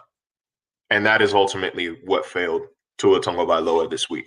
I think when the report comes out that we are going to find that the doctor followed concussion protocol to a T, but maybe didn't do the extra mile. maybe didn't put 2 and 2 together and say, he definitely hit his head. That's not debatable. He definitely hit his head. And his back, he's saying, is messed up. His back is hurting. Your back and spine are connected to your head. Maybe we hold things off a little bit here. Maybe we look a little further into it. I'm not a doctor, so I don't have the medical explanation, but maybe we pump the brakes a tad. Meanwhile, nobody says. But meanwhile, T. Higgins has 2 concussions. I don't understand how T. Higgins was cleared, and I don't cover T. Higgins. What I'm saying is, and now J.J. Watt's heart, got back on track or whatever the hell they and on a Tuesday, and he's playing on Sunday. There are risks to all of this, dude. They choose to make these and take these risks. You know what I'm saying? So let's not also sound so naive. Like, these players want to be out there, dude.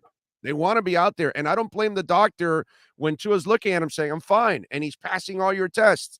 What's the doctor supposed to do? Your hands are tied. Like, your hands are essentially tied by the process. Lance, NFL does not listen to the people. NFL listens to money, but they don't listen to y'all on social media. If the NFL listened to the public, y'all tell me how many phone calls you got from the league. I'll tell you how many phone calls I got from the league after writing that story. And then we could say that the NFL listens to the damn public. Respectfully, no, they don't. And coaches, I'm talking about coach, not the league. The coach does not listen to public opinion. Respectfully, of course, you guys matter. I'm not saying you don't matter, but like, trying to just say how it is here. I'll say it like it is. They don't give a shit about you. I'll say it like it is. He doesn't have to say it, but I'll say it. They don't give a shit about you. They worry about their bottom line, not yours. You're the suckers that will continue to buy the tickets and the shirts and the hats and show up. So they know that the money comes from the public. The money comes from the public, but that same public has proven time and time again that they're not going to stop paying for the product. How many people said they were done with the NFL after the national anthem protest? So silly. The NFL did crazy numbers that season. Dude, my favorite part of that. No, Marcel. My favorite part is that is when people says, "I don't want no kneeling in my game," and then I would turn to them and say, "Sir, they're not kneeling in your game. They're kneeling in pregame. They're not going. Just tune in after the national anthem, sir. You'll never see any kneeling again, because none of it's going on during the game on first down in the second quarter and 2-minute warning. They're not kneeling at any time. The cameras and the TV companies are showing it to you pregame. It's not during the game. So please stop telling me I don't want no kneeling in my game. It's like, it's stupid. There was no kneeling in the game. To be honest, man, and during COVID, when there were nobody in the stands, at least like there were fans, I think, here. I wasn't covering this team during the COVID season, but up in Buffalo, the players are rarely even on the field for the national anthem. It was at a point, I don't even know why they were playing the national anthem to begin with, respectfully, because who was there to stand at attention? They're playing it for us. They're playing it for the players who are in the locker room. No, it felt like they're literally. I felt like I was in grade school again, like standing there, hand over my heart at the flag in the recess line before we can go to school or before we can go to class. I don't know, but that is a whole. I always love the outrage, right? Meanwhile, there's a guy scratching his nuts, sitting on his couch while that national anthem is being played, complaining about the guy that's kneeling. But it's not like he's standing, so respectfully for the flag in his country. Oh, because you've got to be there live. That's the requirement. Or I thought when you just heard it, because we weren't watching anything in school. It came out through a speaker and we stood. So it's the same crap as being home. So if you're so American and you're so patriotic, are you standing at home in your living room with the hand in heart? No, you're not. So give me a break, dude. It's just, again, a lot of reaction for, a lot of hot air reaction, pretty much. But either way, we're getting, again, whole different. Yeah. I could do a whole podcast episode on that, but I won't. But no, look, man, like I said, I think when the final report comes out, from what I was told, they're hoping within the next week and a half. I think that's what they're going to find, is that doctor followed the protocol. I can say, as to borrow a phrase from Mike McDaniel, with 100% conviction that the protocols are flawed, because the NFL and NFLPA just changed the protocol after 2 days. Right. So that's why the firing of the doctor is a joke. Firing the doctor. That it was again, in my understanding, it was the mistakes made were not necessarily medical. And I hate doing this. I hate being that, I know something you don't know guy, but like, I'm a little sworn to secrecy until we get a little closer to this thing actually being released. My understanding is that the mistakes were not medical. He followed the protocol. He followed the protocol to the T. To the T. It was attitude based and it was common sense based. That's my understanding. And that's as good as I can get until again we get a little closer to the protocol, to the report. It's all common sense to get JJ Watt right back on the field after restarting his heart on Tuesday, but that's all right. Whatever. It's just hilarious. It really is.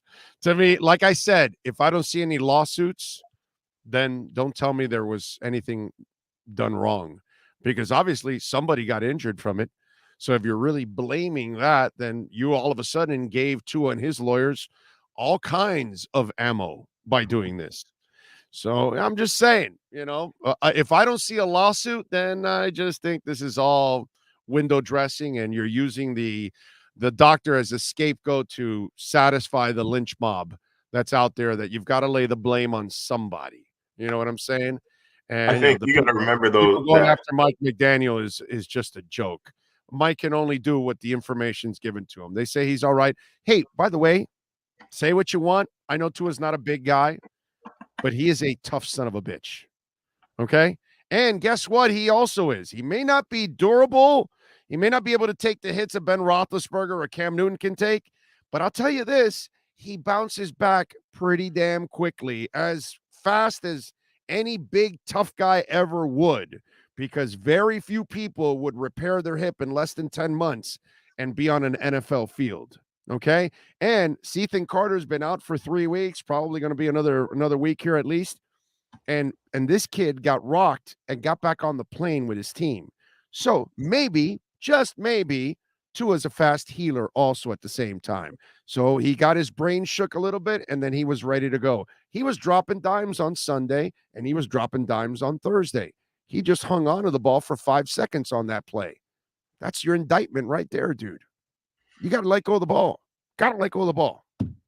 Yeah, concussions are not cut and dry. Everybody is different here. And, he is tough. He is tough. And Mike McDaniel, I think, you have to compartmentalize. And that's what, I talked to Jalen Phillips about this in the locker room after the game, asking, how easy is it really to compartmentalize? Like, we hear guys say it all the time, but how do you actually practice that?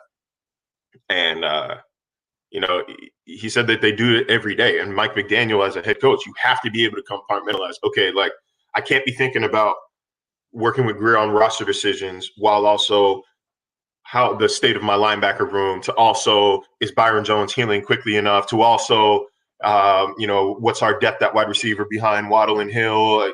What are we going to do when Jones comes back? We signed Craig Kraft. How is Austin Jackson healing? And okay, also here's how to. It's a lot to think about. You have to think about it in blocks. And I think he was, for lack of a better word, so detached from the exact process. And I think purposely detached. By the way, Marcel, explain to people that the coach is completely out of that decision. He is not included at all. He's only given the final word from the doctor, yes or no, and that's it. That's all he can go by. He's not allowed in where they're checking him out or anything. He's not allowed anywhere near these kind of situations. That's what I was saying, that he was detached. And I'm getting an emergency call coming in, so I'm going to finish this point real quick. I'm sorry. He was detached by design, because again, he can't be relied on, respectfully can't be relied on not to make a biased or objective call. And I'll give you a proof of this. There's, in a press conference earlier this week, or maybe it was on Thursday or Friday, he said, we took him to the sideline. That's why we took him to the blue tent and have him evaluated, this, that, and the third. Tua was not taken to a blue tent. Tua went straight from the football field to the locker room because of the gross motor instability threat. So that, if that doesn't prove to you, the man wasn't involved in every step of the way, he just got the final result, then I don't know what does. And I'm not doing that to I'm not doing that to say like he's irresponsible. I'm doing that to say that I believe him when he says, this is all I know. Like, this is what I know. This is what y'all say you saw, but this is what a neurologist told me. I got to go with the guy whose job it is to do that. I got to let the guy do his job here. So I believe what he's saying. It's a messy situation, all about a bad look for the league, all about. But remember, the NFLPA and the NFL have two separate agendas. One cares about its players exclusively. One cares about the players in the best interest of the business as a whole. All right. The best Do your thing, bro. as a Go ahead. whole for the team is Tua playing on prime time. All right. Go ahead. Do your thing. I appreciate you. We'll catch up post game with your reports. Jets. After hopefully they beat the Jets. You gotta be able to beat the Jets with a backup, man. But all right, y'all. You got Peace. it. Be good. There you go. And don't forget, you want the finest energy drink on the planet, go to myedgedrink.com. It is delicious, smooth, and has zero aftertaste. And when I tell you that it's delicious, smooth, and has zero aftertaste, I'm not joking, dude. All right? Check it out. Edge Energy Drink, myedgedrink.com. Delicious, smooth, and has zero aftertaste. Can't get it in a store. You can only get it online. Use our code Big O. You will get 10% off, and you will thank me. This will become your new energy drink. It will not be any other drink out there. You will drop your energy drink, I promise you, once you try Edge. That's how awesome it is. Delicious, smooth, and zero aftertaste. That's Marcel Louis-Jacques. You now have the edge on the Miami Dolphins with the Edge Energy Drink Miami Dolphins Report featuring ESPN's Marcel Louis-Jacques. Get the energy drink that's delicious and smooth with zero aftertaste. You can only order Edge Energy Drink at myedgedrink.com. That's myedgedrink.com. All right. So as some of you may know, it was my birthday on Saturday. We are now 56 years old. And got a lot of cool gifts, by the way. I don't think there's a cooler one than this Star Wars Lego Luke Skywalker helmet. Huh? Is this badass or what? My daughter gave me this. And more importantly, she didn't just give me this, dude. She built it, which is a pain in the ass to build, if anybody knows. And I don't build these pro Lego sets. You know, I was the little kitty that would build the small Lego sets back in the day, the really simple Lego sets that we had back in those days. But this complicated shit that they've got going on now that you've got to build, you know what I'm saying? But this is awesome. This is just fantastic, man. I got to tell you. But I got to make sure I don't mess with it because it could easily come apart. And so I got to be very careful with it. Let me put it away before I break it. Let me put it here for now. Okay.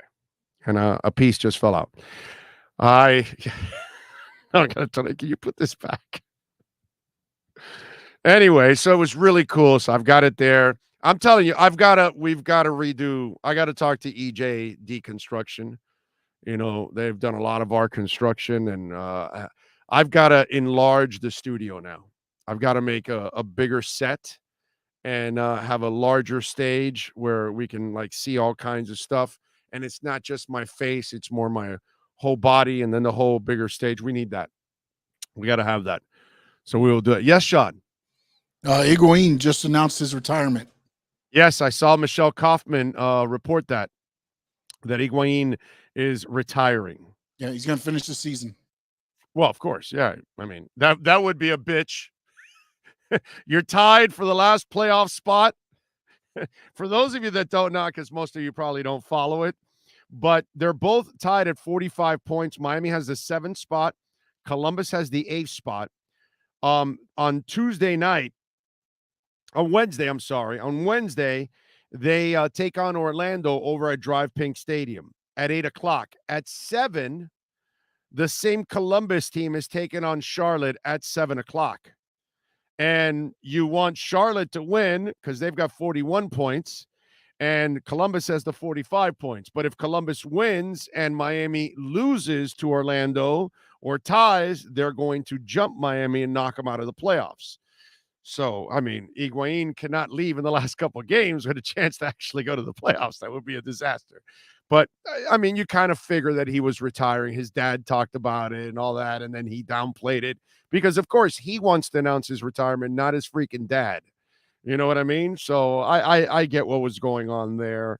But, yeah, we'll see what ends up happening. But, hey, listen, you know what I'm happy for Gonzalo Higuain? He was going to go down as one of the worst signings in free agent history by any club. Okay? It was like the Matuidi sign. Matuidi's not popular enough to be in the rankings here in South Florida. It was a disaster of a signing, just like Pizarro and dude, every one of their DPs sucked. I mean, their decisions early on were terrible decisions. So you can't dance around it. You got to call things like you see it and move on. Or if not, it's what one of the things I love about Mario Cristobal is that it's like you got to be honest with yourself and then you got to try to fix it. But if not, forget it. Broncos running back Javonte Williams, the North Carolina kid that Miami wanted and a lot of us wanted and all that. He tore his ACL on Sunday. He is done for the year. Sucks. It's a brutal game, man. Brutal game. So there you go. Anyway, did we close out that segment? I don't know. Did we? If we did? Oh, okay. All right. I don't know if I played the close or not. I forgot.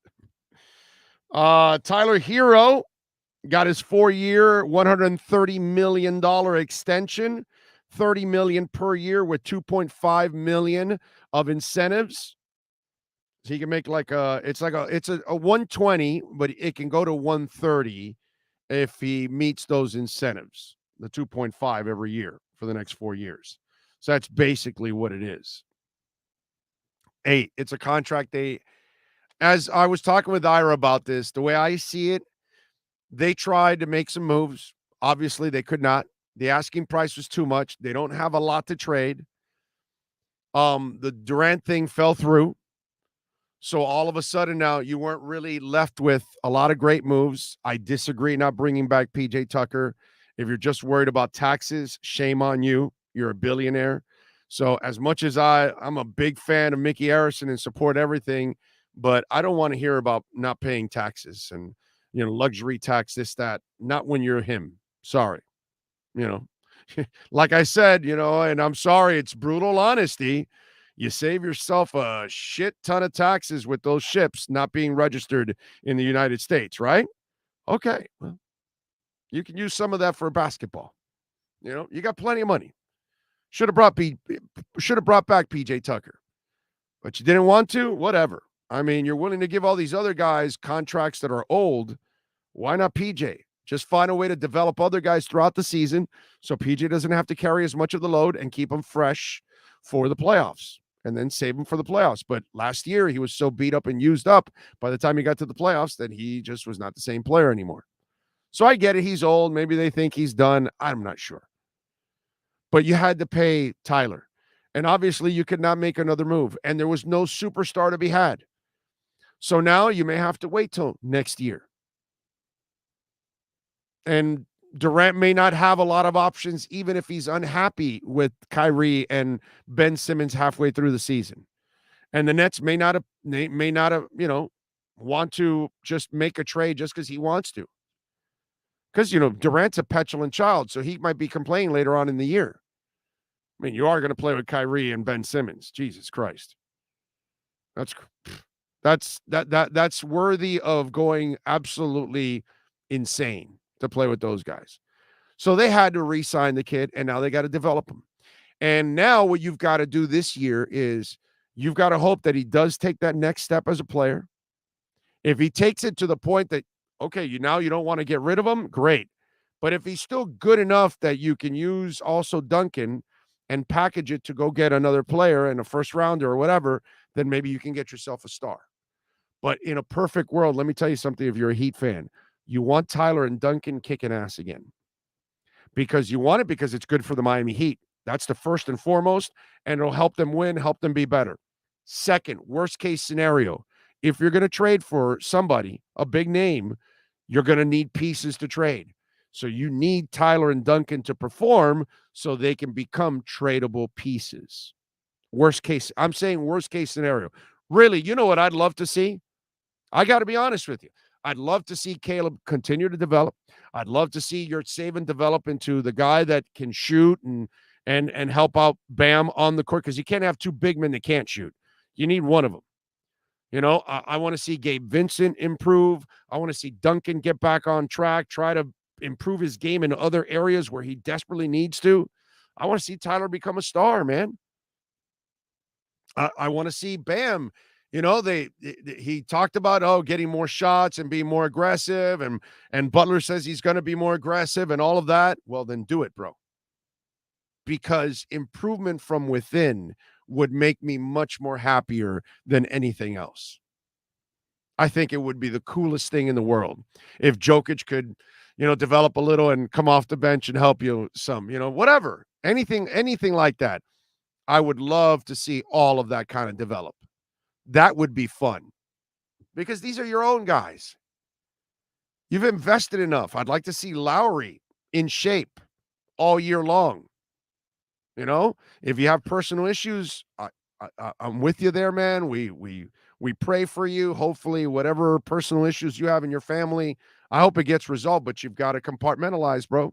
You still have to be a professional, and you can't let yourself go, and you can't look like me playing point guard. No, that doesn't work. Fat people at point guard does not work. No. We don't play point guard. Okay? Maybe we play point guard in the park with a bunch of our other older, fatter friends. Fine. Maybe that's when I can actually be a point guard. But I can't be a point guard in the NBA, Kyle Lowry. So you cannot look like me and play in the NBA, Kyle Lowry. So there's a lot of things that if you look at it from within, they could improve and become a much better team. But it's up to them now. And so I think they had to sign Tyler because they were in a rock and a hard place at this point. Their commodities aren't sexy enough to draw the name you need.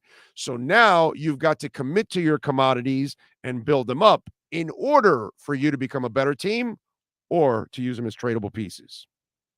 That's the way I look at it.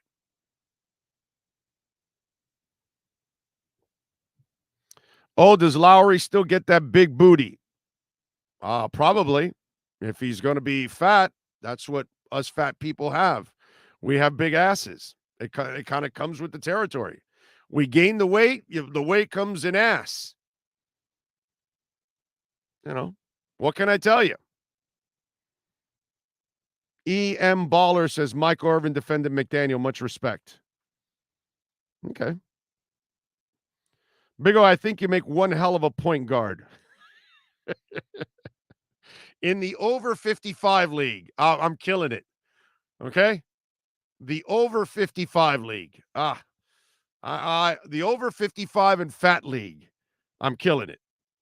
Yeah, baby. There's Big O getting past the other Big O, the even bigger Big O. Oh, man. Will Tua be the same player after the concussion? I don't know. Did you watch on Sunday? Did you watch on Thursday after the first concussion? Some tells me after the second one, he's going to come back and ball out, bro. He's come back to ball out from a hip surgery. He's come back from a coach that hated him. He's come back from ankle surgeries. He's come off the bench to win a national title. He was playing some of the best football. He was a top 5 QB in the NFL through the first 3 weeks of the season. I'm not exactly sure how people don't have faith in this kid. I don't get it, man. I don't get it. I will never understand it. Like, do you watch the kid? Do you watch him play? Do you watch him throw the ball? Do you watch the accuracy, the anticipation, the ball location, the money plays? Do you watch it? The fearlessness that he'll thread it in places that most guys will not do it. Do you watch that he wins? Even when he doesn't have talent around him and a coach that hates him, he still won more than he lost. Can you not see that? And then when you gave him weapons and a coach that actually believes in him, he all of a sudden became a top 5 quarterback. And he comes back from every injury. I'm not sure what anyone else is watching that doubts this kid. Can you worry about his injury history? I've always worried about that. I've mentioned it over and over and over again. Every time I tell you he can ball, I always tell you the only thing I've ever been concerned about is his injury history. Because that's the only thing that's reality. Everything else that you guys, let me rephrase that. That some of you guys out there have made up, oh, he's too short, he doesn't have an arm, he's lazy. I mean, just the stupid shit that I kept hearing. Let's trade for Garoppolo. Let's I'd rather have Davis Mills. Let's go after Brady now, which really, do you want that now for 1 year? Really? Would it make sense to give up all that draft capital for a guy that's going to hang out for 1 year so he can become an owner? That was the real agenda.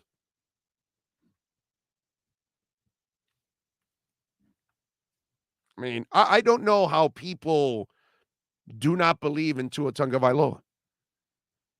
You got to have, there's got to be some kind of dysfunction, some kind of bias that you don't see the guy can play and play at a very high level, which I kept telling everybody for 2 years. He's an all-pro quarterback with the right people around him. And they laugh. Some of you laugh. Some of you probably didn't believe. Well, the proof is there. Guy's balling. And he comes back from everything. It's the weirdest thing, right? Because he is injury prone. He does suffer injuries. He does put himself in positions to get injured. But the son of a bitch comes back every time. Every time. Many thought his career was over with the hip. And there he is, a couple months later, working out at the combine. Again, well, it was like a couple weeks right after the combine, I think it was. But the guy blows out his knee in late November, and by early May, he's working out for NFL teams, or late April, whatever the hell it was. Forgot the date back in those days. Think about that, dude. I'm not exactly sure why people doubt Tua Tagovailoa. What you should do as a Dolphins fan is love the hell out of this kid, respect him, support him, and believe in him, dude. Please believe in him. Stop doing everything that's anti-Tua, when all he ever does is he's killing himself for you guys. He's trying to win a game, even though it's a terrible decision on hanging on to that ball. But 4th and 7, 3rd and 22, he's already giving you moments that you haven't seen since Dan Marino. Let me phrase that again for you. He's giving you moments in the last 3 weeks you haven't seen since Dan Marino. This kid is a stud. I've been telling you this for the last couple of years. We don't get a lot of them here, folks. I've been a Dolphin fan all my life. I went through Greasy. I went through Woodstock. I went through Marino, and I've gone through the hell after. And it's been the worst stretch of quarterbacking I have ever seen in my life. I don't want to go through it anymore. I'm tired of it. So I want to protect this kid. I want to help him protect himself. Okay? Because this is the best quarterback they've had since Marino. And if you cannot see that, I cannot help you. I can't help you. There's no other way around it. If you don't see what I see, then you and I will never, ever agree on this. And that's why I've been a Tua supporter from day one. Because I know he can play. I've seen plenty that can't. And I'm tired of talking about the ones that can't.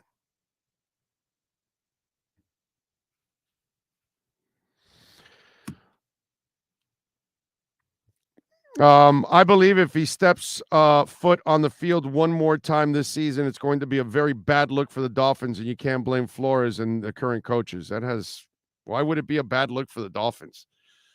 Why was it a bad look for Cincinnati, where T. Higgins suffered 2 concussions in the first month and they put him back on the field against the Dolphins? Why is it a bad look if J.J. Watt is getting his heart restarted and on track, and then he's playing a couple days later? Give me a break. Bad look, please. Toughen up, bro. If he's recovered and he's feeling good. See, the problem is, cap for life, have you ever suffered any injury, bro? You ever had any setbacks? Did you break a bone? Did you do anything like that? You don't come back from it? You don't try to come back from it? Bad look. The hell out of here, bro. Bad look. If he's healthy, get your ass back on the field and play the damn game and play it right. Get rid of the football. That's all I would say. Perfect Q says, Big O, I've deleted all suggestions on YouTube for national sports media pertaining to the Dolphins. I'm done with these fake Tua concerns from these media frauds and haters. Well, as I said earlier, that's where I'm laughing now. The ones that were so wrong about Tua's play, now they go over to the injury stuff. Now they got to talk about the injury stuff and use that as the crutch, because they already lost the argument that he can't play. So now they're using that in their arguments now, which is just beautiful. I love it. Yeah, I got one guy yesterday and roasted him for it. I got all the names. I know who they are. And when he gets back and he continues to ball out, I will continue to hammer away at all these names all throughout the year. Okay? Trust me, I will continue. I've already mentioned several. Somebody told me, by the way, that Hollywood was one of the only guys on the morning show that's actually had the balls to come out and say, yeah, no, I'm wrong. Tua can ball. I don't know if the other two have done it yet. I don't know if they've all, by the way, also come clean on Chris Greer, too. I got it all, dude. I know who you are. I'm going to call your ass out. Dub MCs. Big O in the UFC knockouts, aka concussions, merit a 30 to 45 day suspension. I know that's a quarter of a season, but do you think the NFL should take note? No. Why? Because in the UFC, you are getting punched in the head 89,000 times in a fight. There is no helmet. So, no. It's a whole different ballgame in the UFC. Those people are concussed in every fight. How do you like them apples? I bet you they get concussed every other round, and they don't check it. You don't take hits like that in the. It's a completely different comparison, UFC to football, man. Tua's not taking those kind of hits constantly. He only takes them when he allows them to be taken. Pretty much. Oh, wait, I'm sorry. Unless Jesse Davis is blocking for you. Then you're going to get some hits that you didn't really want. You know, when you've got the double agent playing for you. Dub McZee's, by the way, thank you for the love on the super chat. Very nice. Kevin says, oh, I've seen guys like Shannon Sharp say things like the media was so hard on this kid. You mean like Shannon Sharp and everyone else at Fox and ESPN? I swear the media won't even own up. Yeah, no, they don't like to own up. Yeah, that's the weak part about all of this. But don't worry. Don't worry. I'll expose you for not owning up. That's all. So we will see. Let's see what else. All right. Rams and Niners tonight. The Niners are favored by 1.5 tonight against the Rams. Interesting, huh? 49ers at home with that defense, but no Boza. Is the Boza from this one gone or the Boza from San Diego, the Chargers? No, it's the Chargers Boza, right? Not the Niners Boza, right? All right, the Niners Boza might get injured tonight. Not that I'm wishing it, but it's kind of a law. If your name Boza or Watt, you're going to get injured.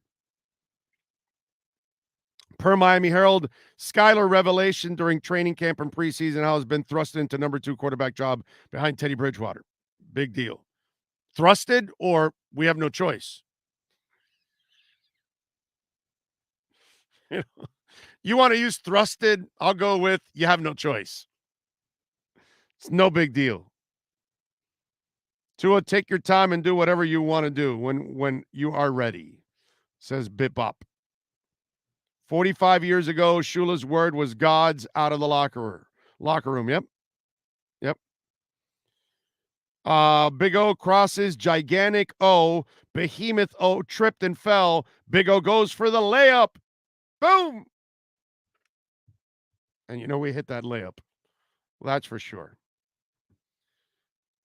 Mike says, do you see anything in Tua that leads you to believe that he will learn to throw the ball away and avoid unnecessary hits? Well, Mike, pretty simple. If he doesn't, his career's over. And we'll never see the great quarterback. Either learn, in this world, Mike, you must learn to adapt. And if you don't adapt, life will run you over. It's just the way it is.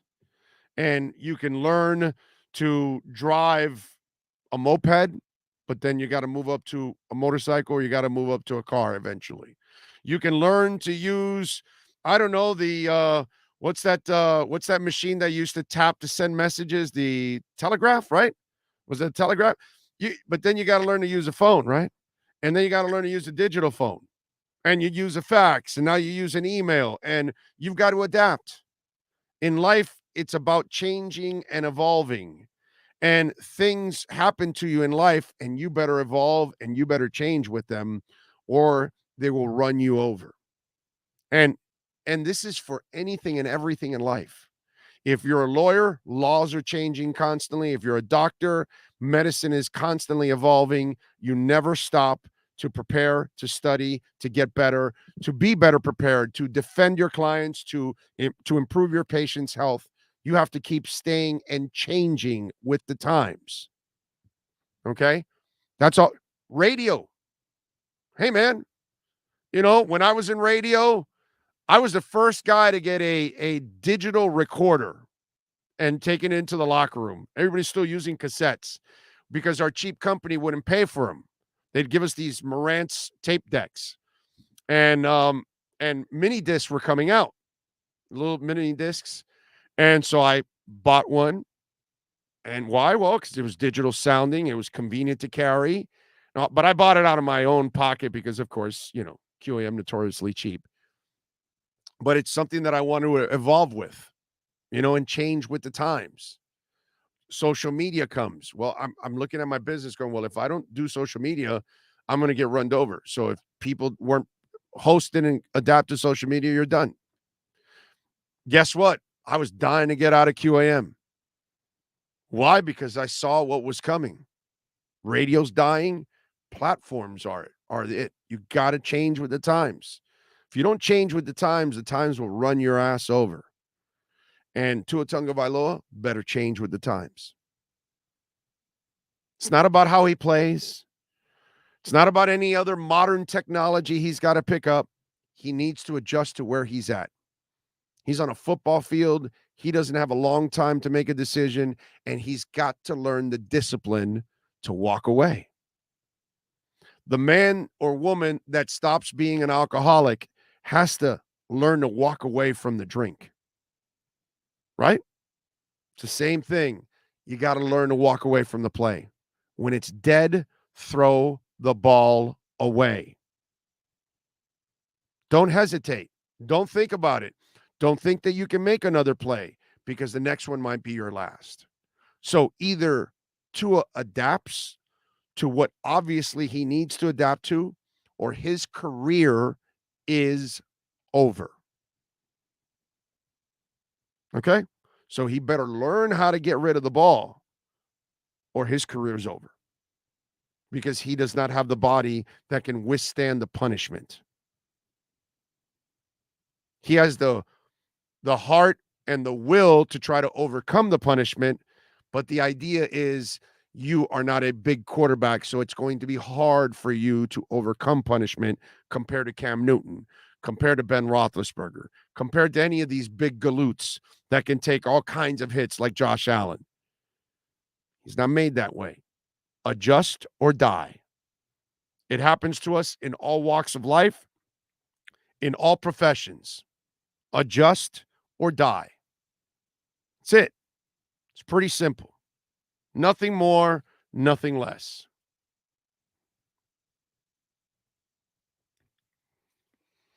By the way, according to Barry Jackson, the Dolphins plan to be very cautious with Tua, and when he returns to game action will depend on his recovery and passing the 5 phases required for the league's concussion protocol system. For those reasons, it's undetermined how many weeks he could miss. MRI and CT scans came back clean, and he's doing well according to sources. He'll be back for the Pittsburgh game. ESPN reported Sunday that images of Tua's brain are being sent to 3 independent doctors to obtain as many opinions as possible about his condition. As of Saturday, there was nothing new or alarming that surfaced in the medical examination of Tua's head and neck. Quick healer. You don't want to believe me? The proof is all there. He's a quick healer. That's who he is. That's who he's been his whole time. He'll be back. He could play in the Vikings game. Watch. He could, but we'll never find out. They'll probably hold him out. Oh, we're going to wait another week, this, that. He'll be back for the Pittsburgh game. 24 days. More than enough. It feeds the optics. Everything's fine. If he's already having nothing clean right now already, what do you think? It's just about optics now. Tua would play against the Jets this week. Okay? But you got to stop him from himself now, because you can't have him shaking, getting his head battered again. But it's a pretty simple answer. He either adapts or his career is over. It's pretty simple. It's up to him now. It's up to him. Big O, why is Tua the only guy going through this when a guy like T. Higgins isn't even mentioned? Because it's Tua. And we saw the video and all that stuff, and it was just terrible optics. So, got to live with it. It's the way it goes, ladies and gentlemen. That's the way it goes. All right. What was I going to do? What else? Oh, by the way, 855, I got some Welt and Rayom text line questions to get to, because I did see that earlier. 855-912-1056 if you want to get in on the Welt and Rayom text line. That's 855-912-1056 if you want to get in on the Welt and Rayom text line. You can also reach out to me on Twitter. That's at Big O Show. Follow us there as always, because that is a 24-hour talk show, my friends, as always. Let me see, what else do we have here? Okay. I'm 1-3, Russell Wilson. I have Dak coming back.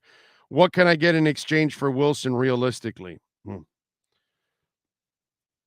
I don't know. That's a great question. I think you try to sucker whoever you can for the most. What you got to try to do is offer him to a team that doesn't have a quarterback or is very weak at quarterback. So that way there's a little bit of desperation in the decision from the owner. Big O, I remember Zonka using a soft cover helmet in games. Yes, I'm that old. Yeah, those helmets sucked. And he was a battering ram. Big O, this is Dolphins 13. I just tuned in. I apologize. I went to the doctors. You ripped me, but it's all good. I enjoy the show. I've been listening to you for 15 years. The go question, the team with Teddy Bridgewater going forward and our schedule being a little easier, although in the Dolphins and Detroit likes to break kneecaps, it looks like Teddy's personality is just blah, blah. I have no doubt in my mind with a healthy Tua and an X-Man that they win that game. They are better than Cincinnati. Sanders missed an extra point and a field goal right before halftime.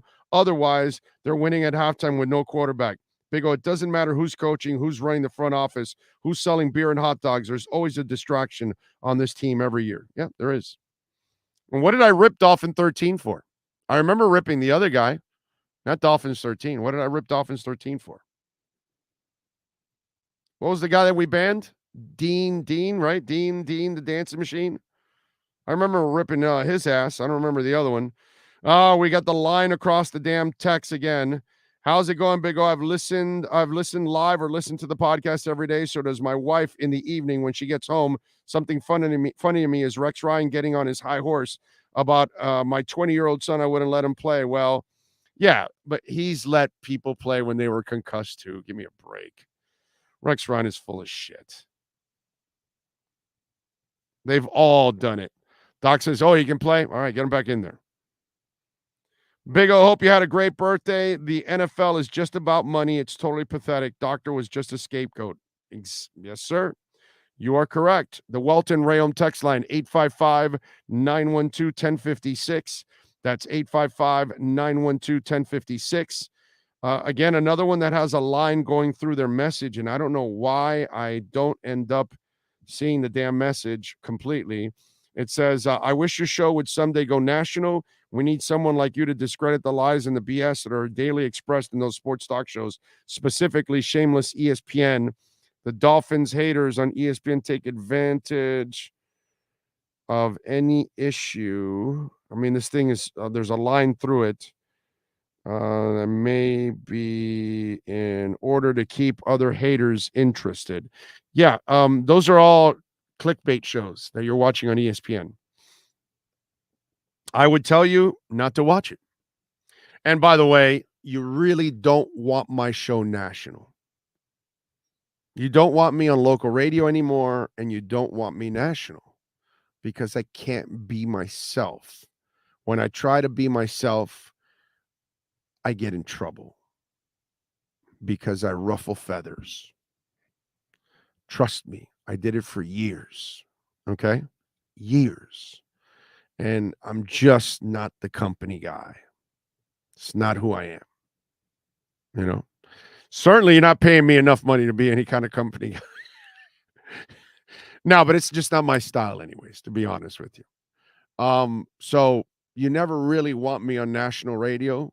Satellite's different, but national radio, I got to deal with the corporate crap.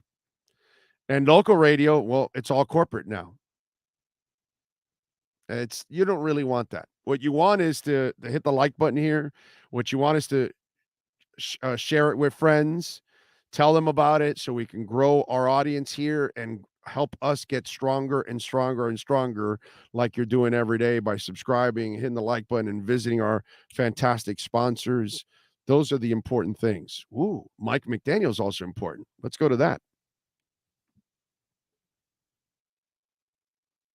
He's had a couple good days, but he's just trying to go through with the proper procedure and protocol so that he's feeling 100%.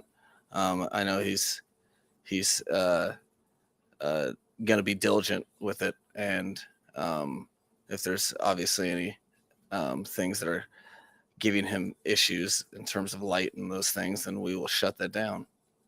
The firing of the neurological doctor and the closing of the loophole in our concussion protocol for motor instability.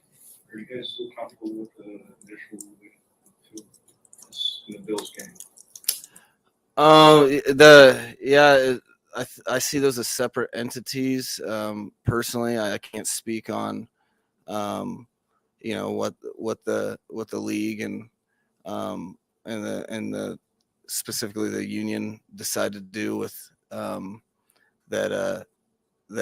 particular specialist. I think in terms of the new adjusted rule, if it wins, if moving forward it's safer for one extra player, then I'm all for it. As far as the Bills game specifically, our process, and really everything involved with how we approach the medical situation. I'm still very confident in how we did that, but for the rest of it and how procedures need to be employed, I think that's not something when you're talking about matters of the brain, and I'm not going to ever pretend to be a foremost expert on it. I think that as long as the protocols are derived with the proper spirit, if it helps players and keeps them safe, the Miami Dolphins will be all for it. Ultimately, who moving forward, who will determine when Tua gets the green light? Will it be the neurological people, or will it be your own doctors? Well, the all of that it's not one person. It's a collection of contributing factors that again, however the league mandates their influence, and the union's representative will obviously abide by, but we'll always have our medical opinions from our in-house guys, and it's not just one doctor, it's a collection of people advising, and that is something that we'll always hold ourselves accountable to. I know that you repeatedly said that it was an independent neurologist with freedom, but what role in that entire process did you take day in and day out, with Tua being evaluated every day and being evaluated at halftime? How involved in the process were you? In terms of what? In terms of him being cleared, him being tested and evaluated. I'm very much involved in terms of that they're answering and giving me information. I don't think unless I need to adjust my summer schedules, I don't think I should be involved in determining concussion symptoms outside of the obvious. But that, I'll always, I think the biggest thing that I serve, and one thing that we operate within this organization is that they know first and foremost that the players' health and safety is above all else. The coaches know that, and how we address things, and the players know that as well. So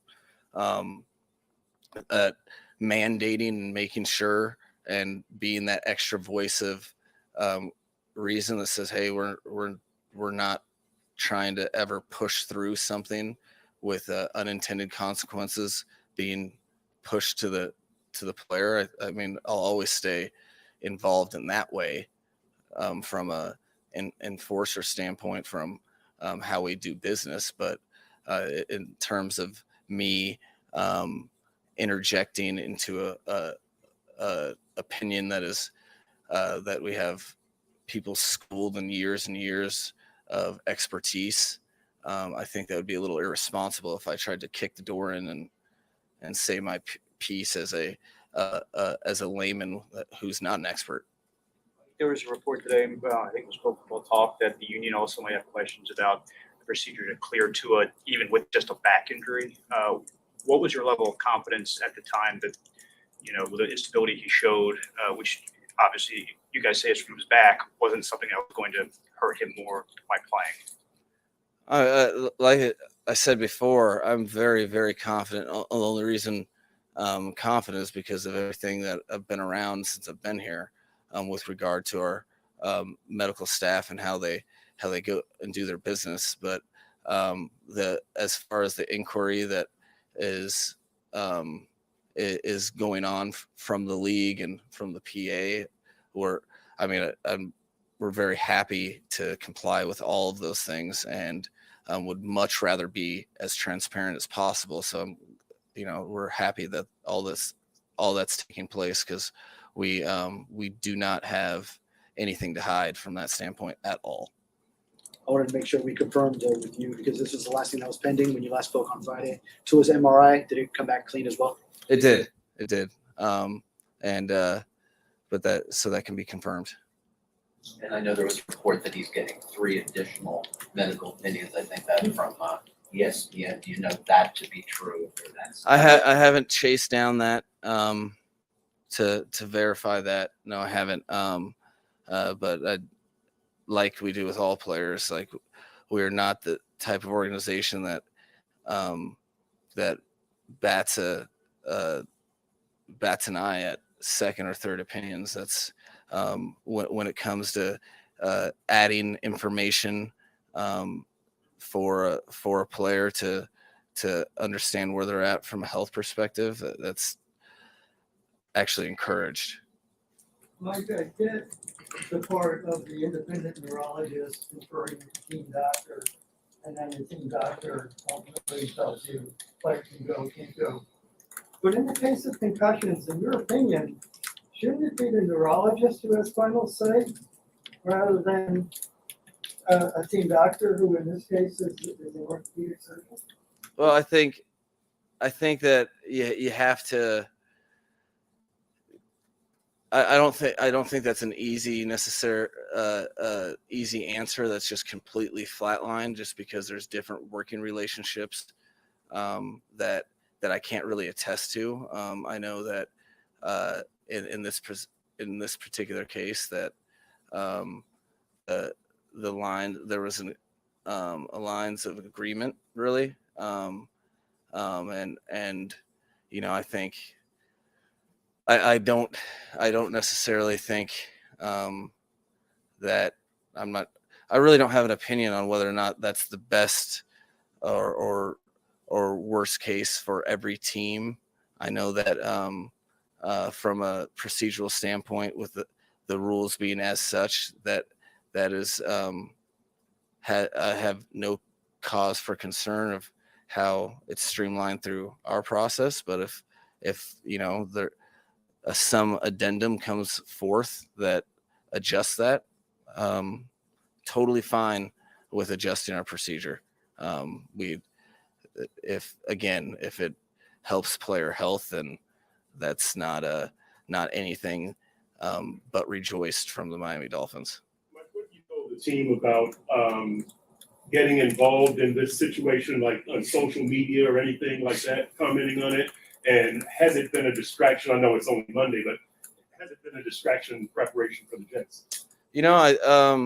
I like everything else. I've been very transparent with the team, with all of it. And I think, they can come in many different shapes and forms.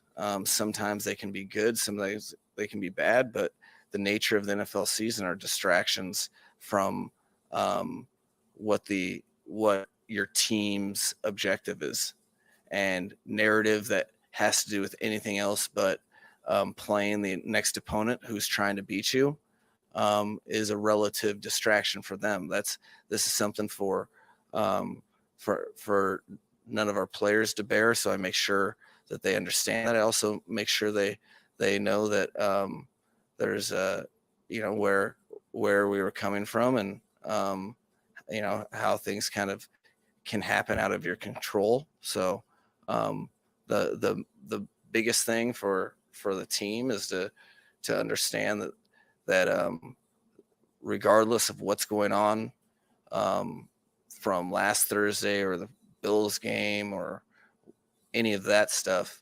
the New York Jets do not care one lick about any of it, and they're getting ready starting today to play us and try to win a football game. So to understand that and to understand that we need to worry about what we can control, and for each individual player and coach really to go along that process in that direction. Is Byron Jones ready to practice? Is he coming up this week? Yeah, so going to find those things out probably midweek. A little too early for me to tell with various things going on. The comfort level you might have with Teddy being the number 2 guy going to play against the Jets, and how he fits into your offense, and what you want to see from him this week. I think myself, I can speak for the team, offense and defense and special teams. We're very, very confident in Teddy Bridgewater. It's one of the reasons you decide to go that direction in an off season and prioritize your backup quarterback as if as for these moments. And we went out and signed him, and it's been one of the better things that could have happened to us for the team's dynamic, for his contribution, how to his playing and his ability to play, as well as his part in the development of Skylar. So he's had a big role. Everyone's super confident in him. He's done it before. It's a different deal coming off the bench than starting. Teddy knows that, and he'll be fully prepared and ready to go. And I don't think the team will bat an eye when we lace him up on Sunday. Fine for this period. Yeah, I know. We'll, just because of the unknown timeline, we'll. Did it go through? When did it go through? Okay, I said when. Oh, when? Yeah. You guys know a quarterback by the name of Reed? He's back. So yeah, signed him to the practice squad as of 3 this afternoon. So, that was something that we prioritized over the weekend. Mike, how comfortable are your players, the rest of the team, with the current concussion protocols that are in place after seeing what Tua's been through? It'd be tough for me to speak on behalf of every individual. I think that my best guess from all the feedback that I've gotten was that our particular team wasn't concerned about those protocols within that game, and are not concerned with it moving forward. But for me to speak on every single individual, that probably pretty impossible. But from all the feedback that I've gotten, I think they're fairly comfortable with everything.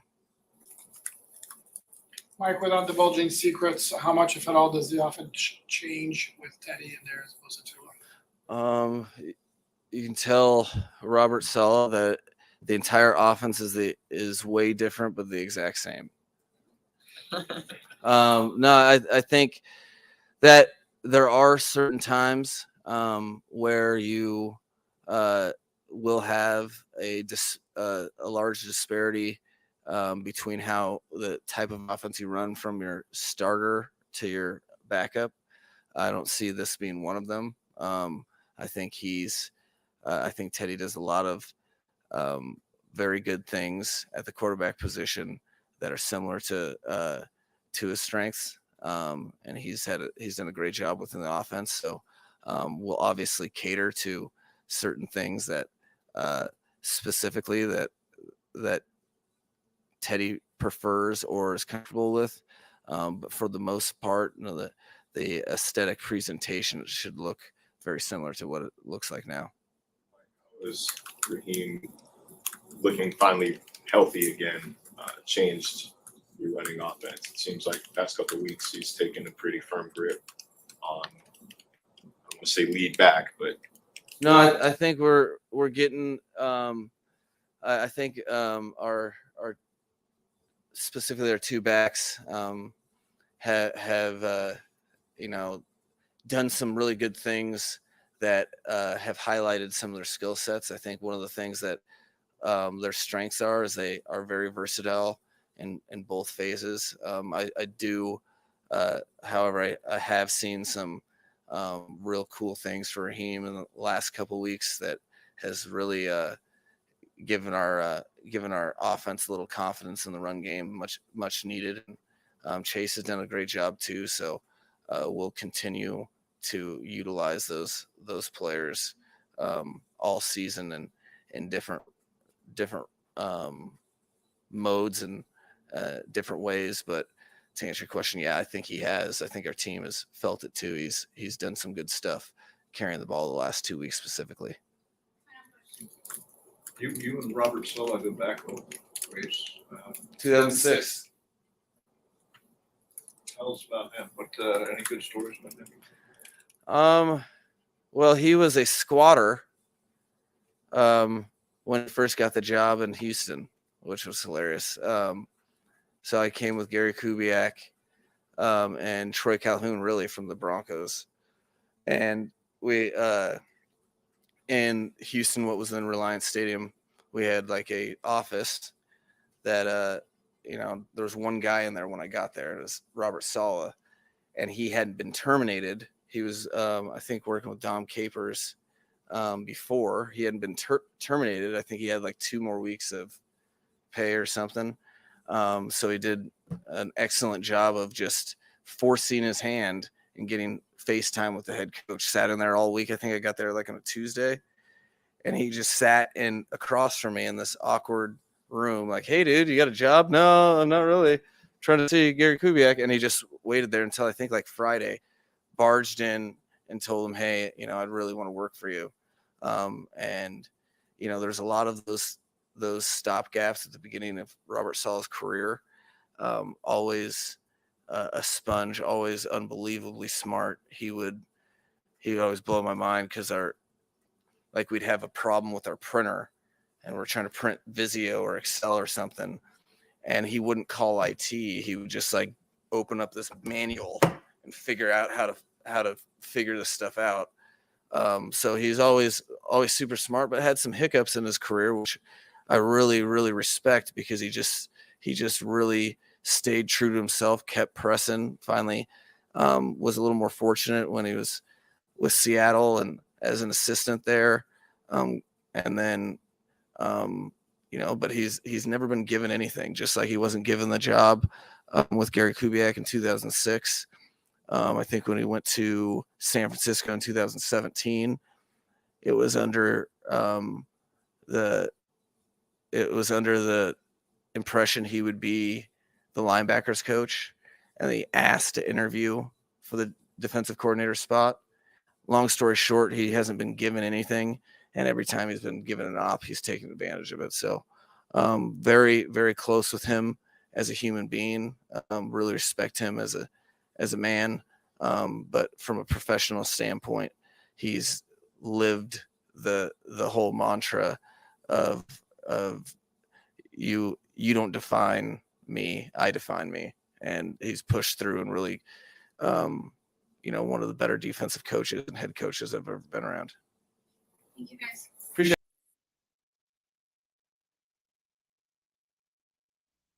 There you go. That is the head coach. Yes. All right. So Reed Send It to Win It is back in. Again, I'll tell you the same thing I told you last week. Without Tua Tagovailoa, the season's over. Okay? You're not going anywhere with Teddy. You're not going anywhere with Skyler. And you're not going anywhere with Reed Send It to Win It. All right? So let's just get that straightened out. It's nice to have the backup quarterbacks and try to keep the ship somewhat afloat. But there will be no smooth sailing without Tua Tagovailoa under center. Let's just be clear on all of that. But congratulations to Reed Send It to Win It is on the practice squad. I love the questions about confidence on Teddy Bridgewater. What do you think when you ask the coach about his confidence in his backup quarterback? Is he supposed to go to the podium and say, "Well, dude, I don't really feel good about my backup quarterback. He kind of sucks. He doesn't have a strong arm. He doesn't really read good defense. He doesn't read defenses. It's kind of lazy. Not that Teddy's any of those things, but I'm just saying, do you expect a coach to go up there and tell you, no, the backup middle linebacker that's taken over for Zach Thomas? No, he's a hell of a player. He's been working hard for this opportunity. We all know Zach's amazing, but he's going to do a great job of filling in. He's not going to tell you, let me tell you something. This guy's one hell of a drop-off from Zach Thomas. I got to tell you, Dolphin fans, basically, we're screwed. Don't blame me for coaching. This guy is a tenth of Zach Thomas. He's going to miss about 90 of the tackles, really can't read the offenses, will react slowly, and doesn't have great sideline-to-sideline speed. But hell, we're ready to go this Sunday. I mean, what are you expecting? I love those questions. Like, really, just waste my time. Because, the coach is going to actually tell you what he really feels about whoever is backing up any position whatsoever. It's like you're waiting for that golden answer from some coach that just doesn't give a crap and doesn't respect the players in his locker room. And he's just going to say, oh, yeah, no, that guy sucks. Yeah. But what do you want me to do, man? We lost Barry Sanders. This guy here, he'll struggle to gain 2 yards. So don't blame me when the running game doesn't work this week.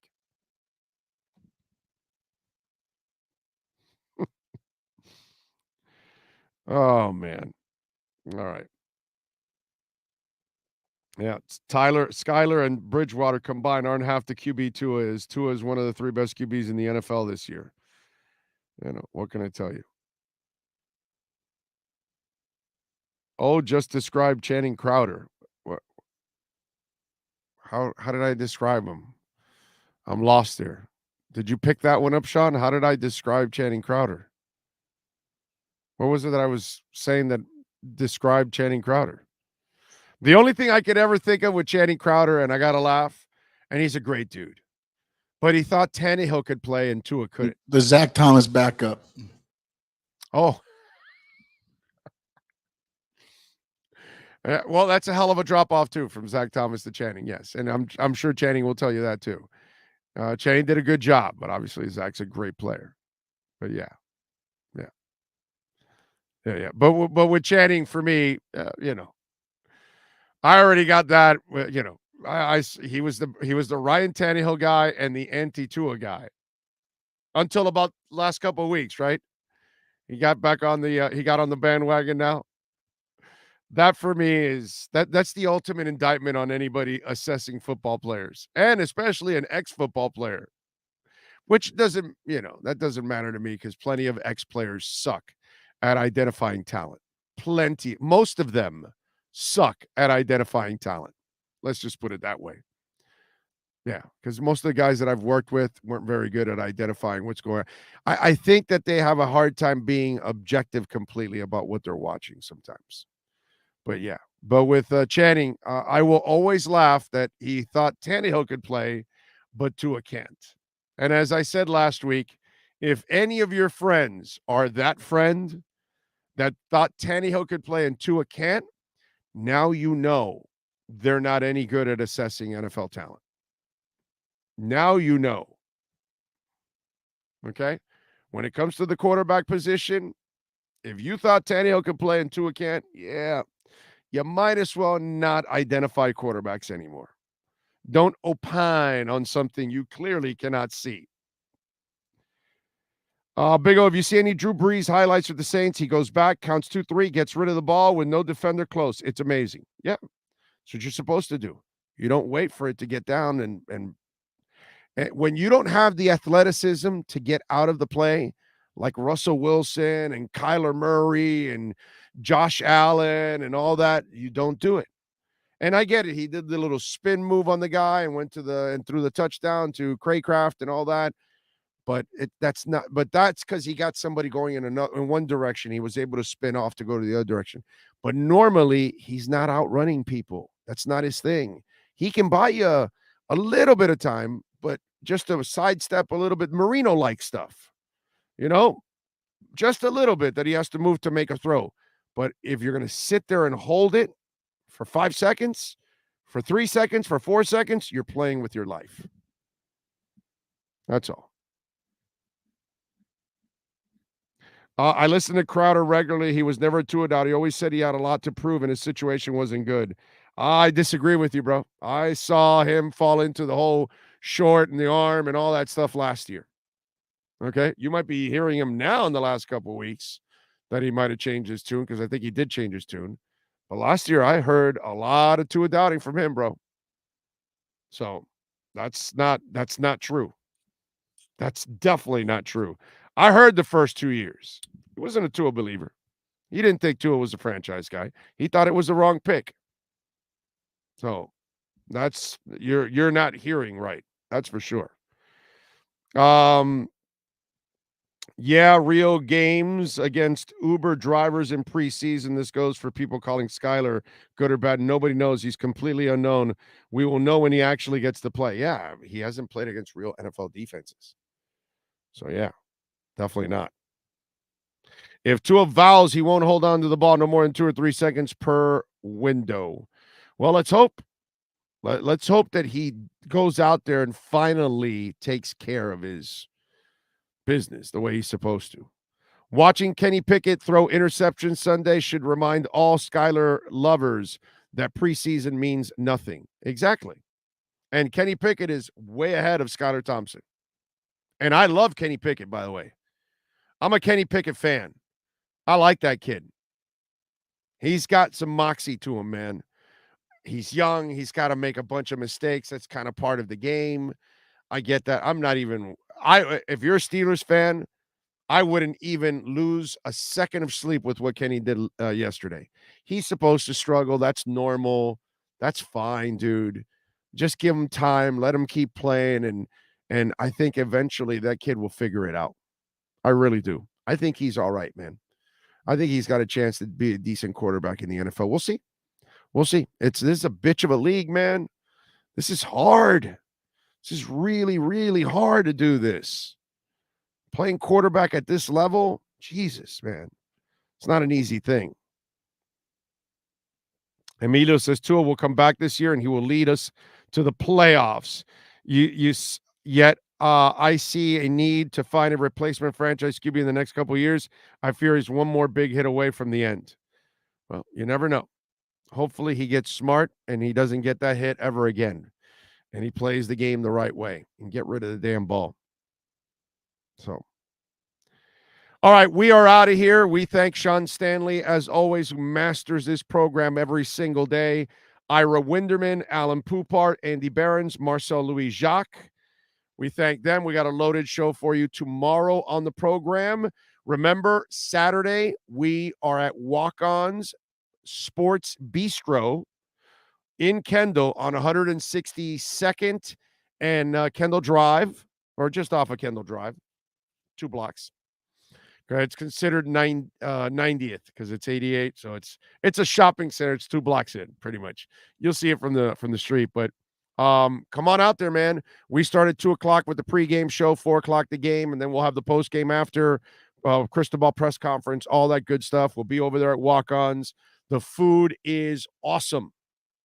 Awesome. In fact, I had the ruby fish, whatever it's called, the one yesterday, the grilled fish.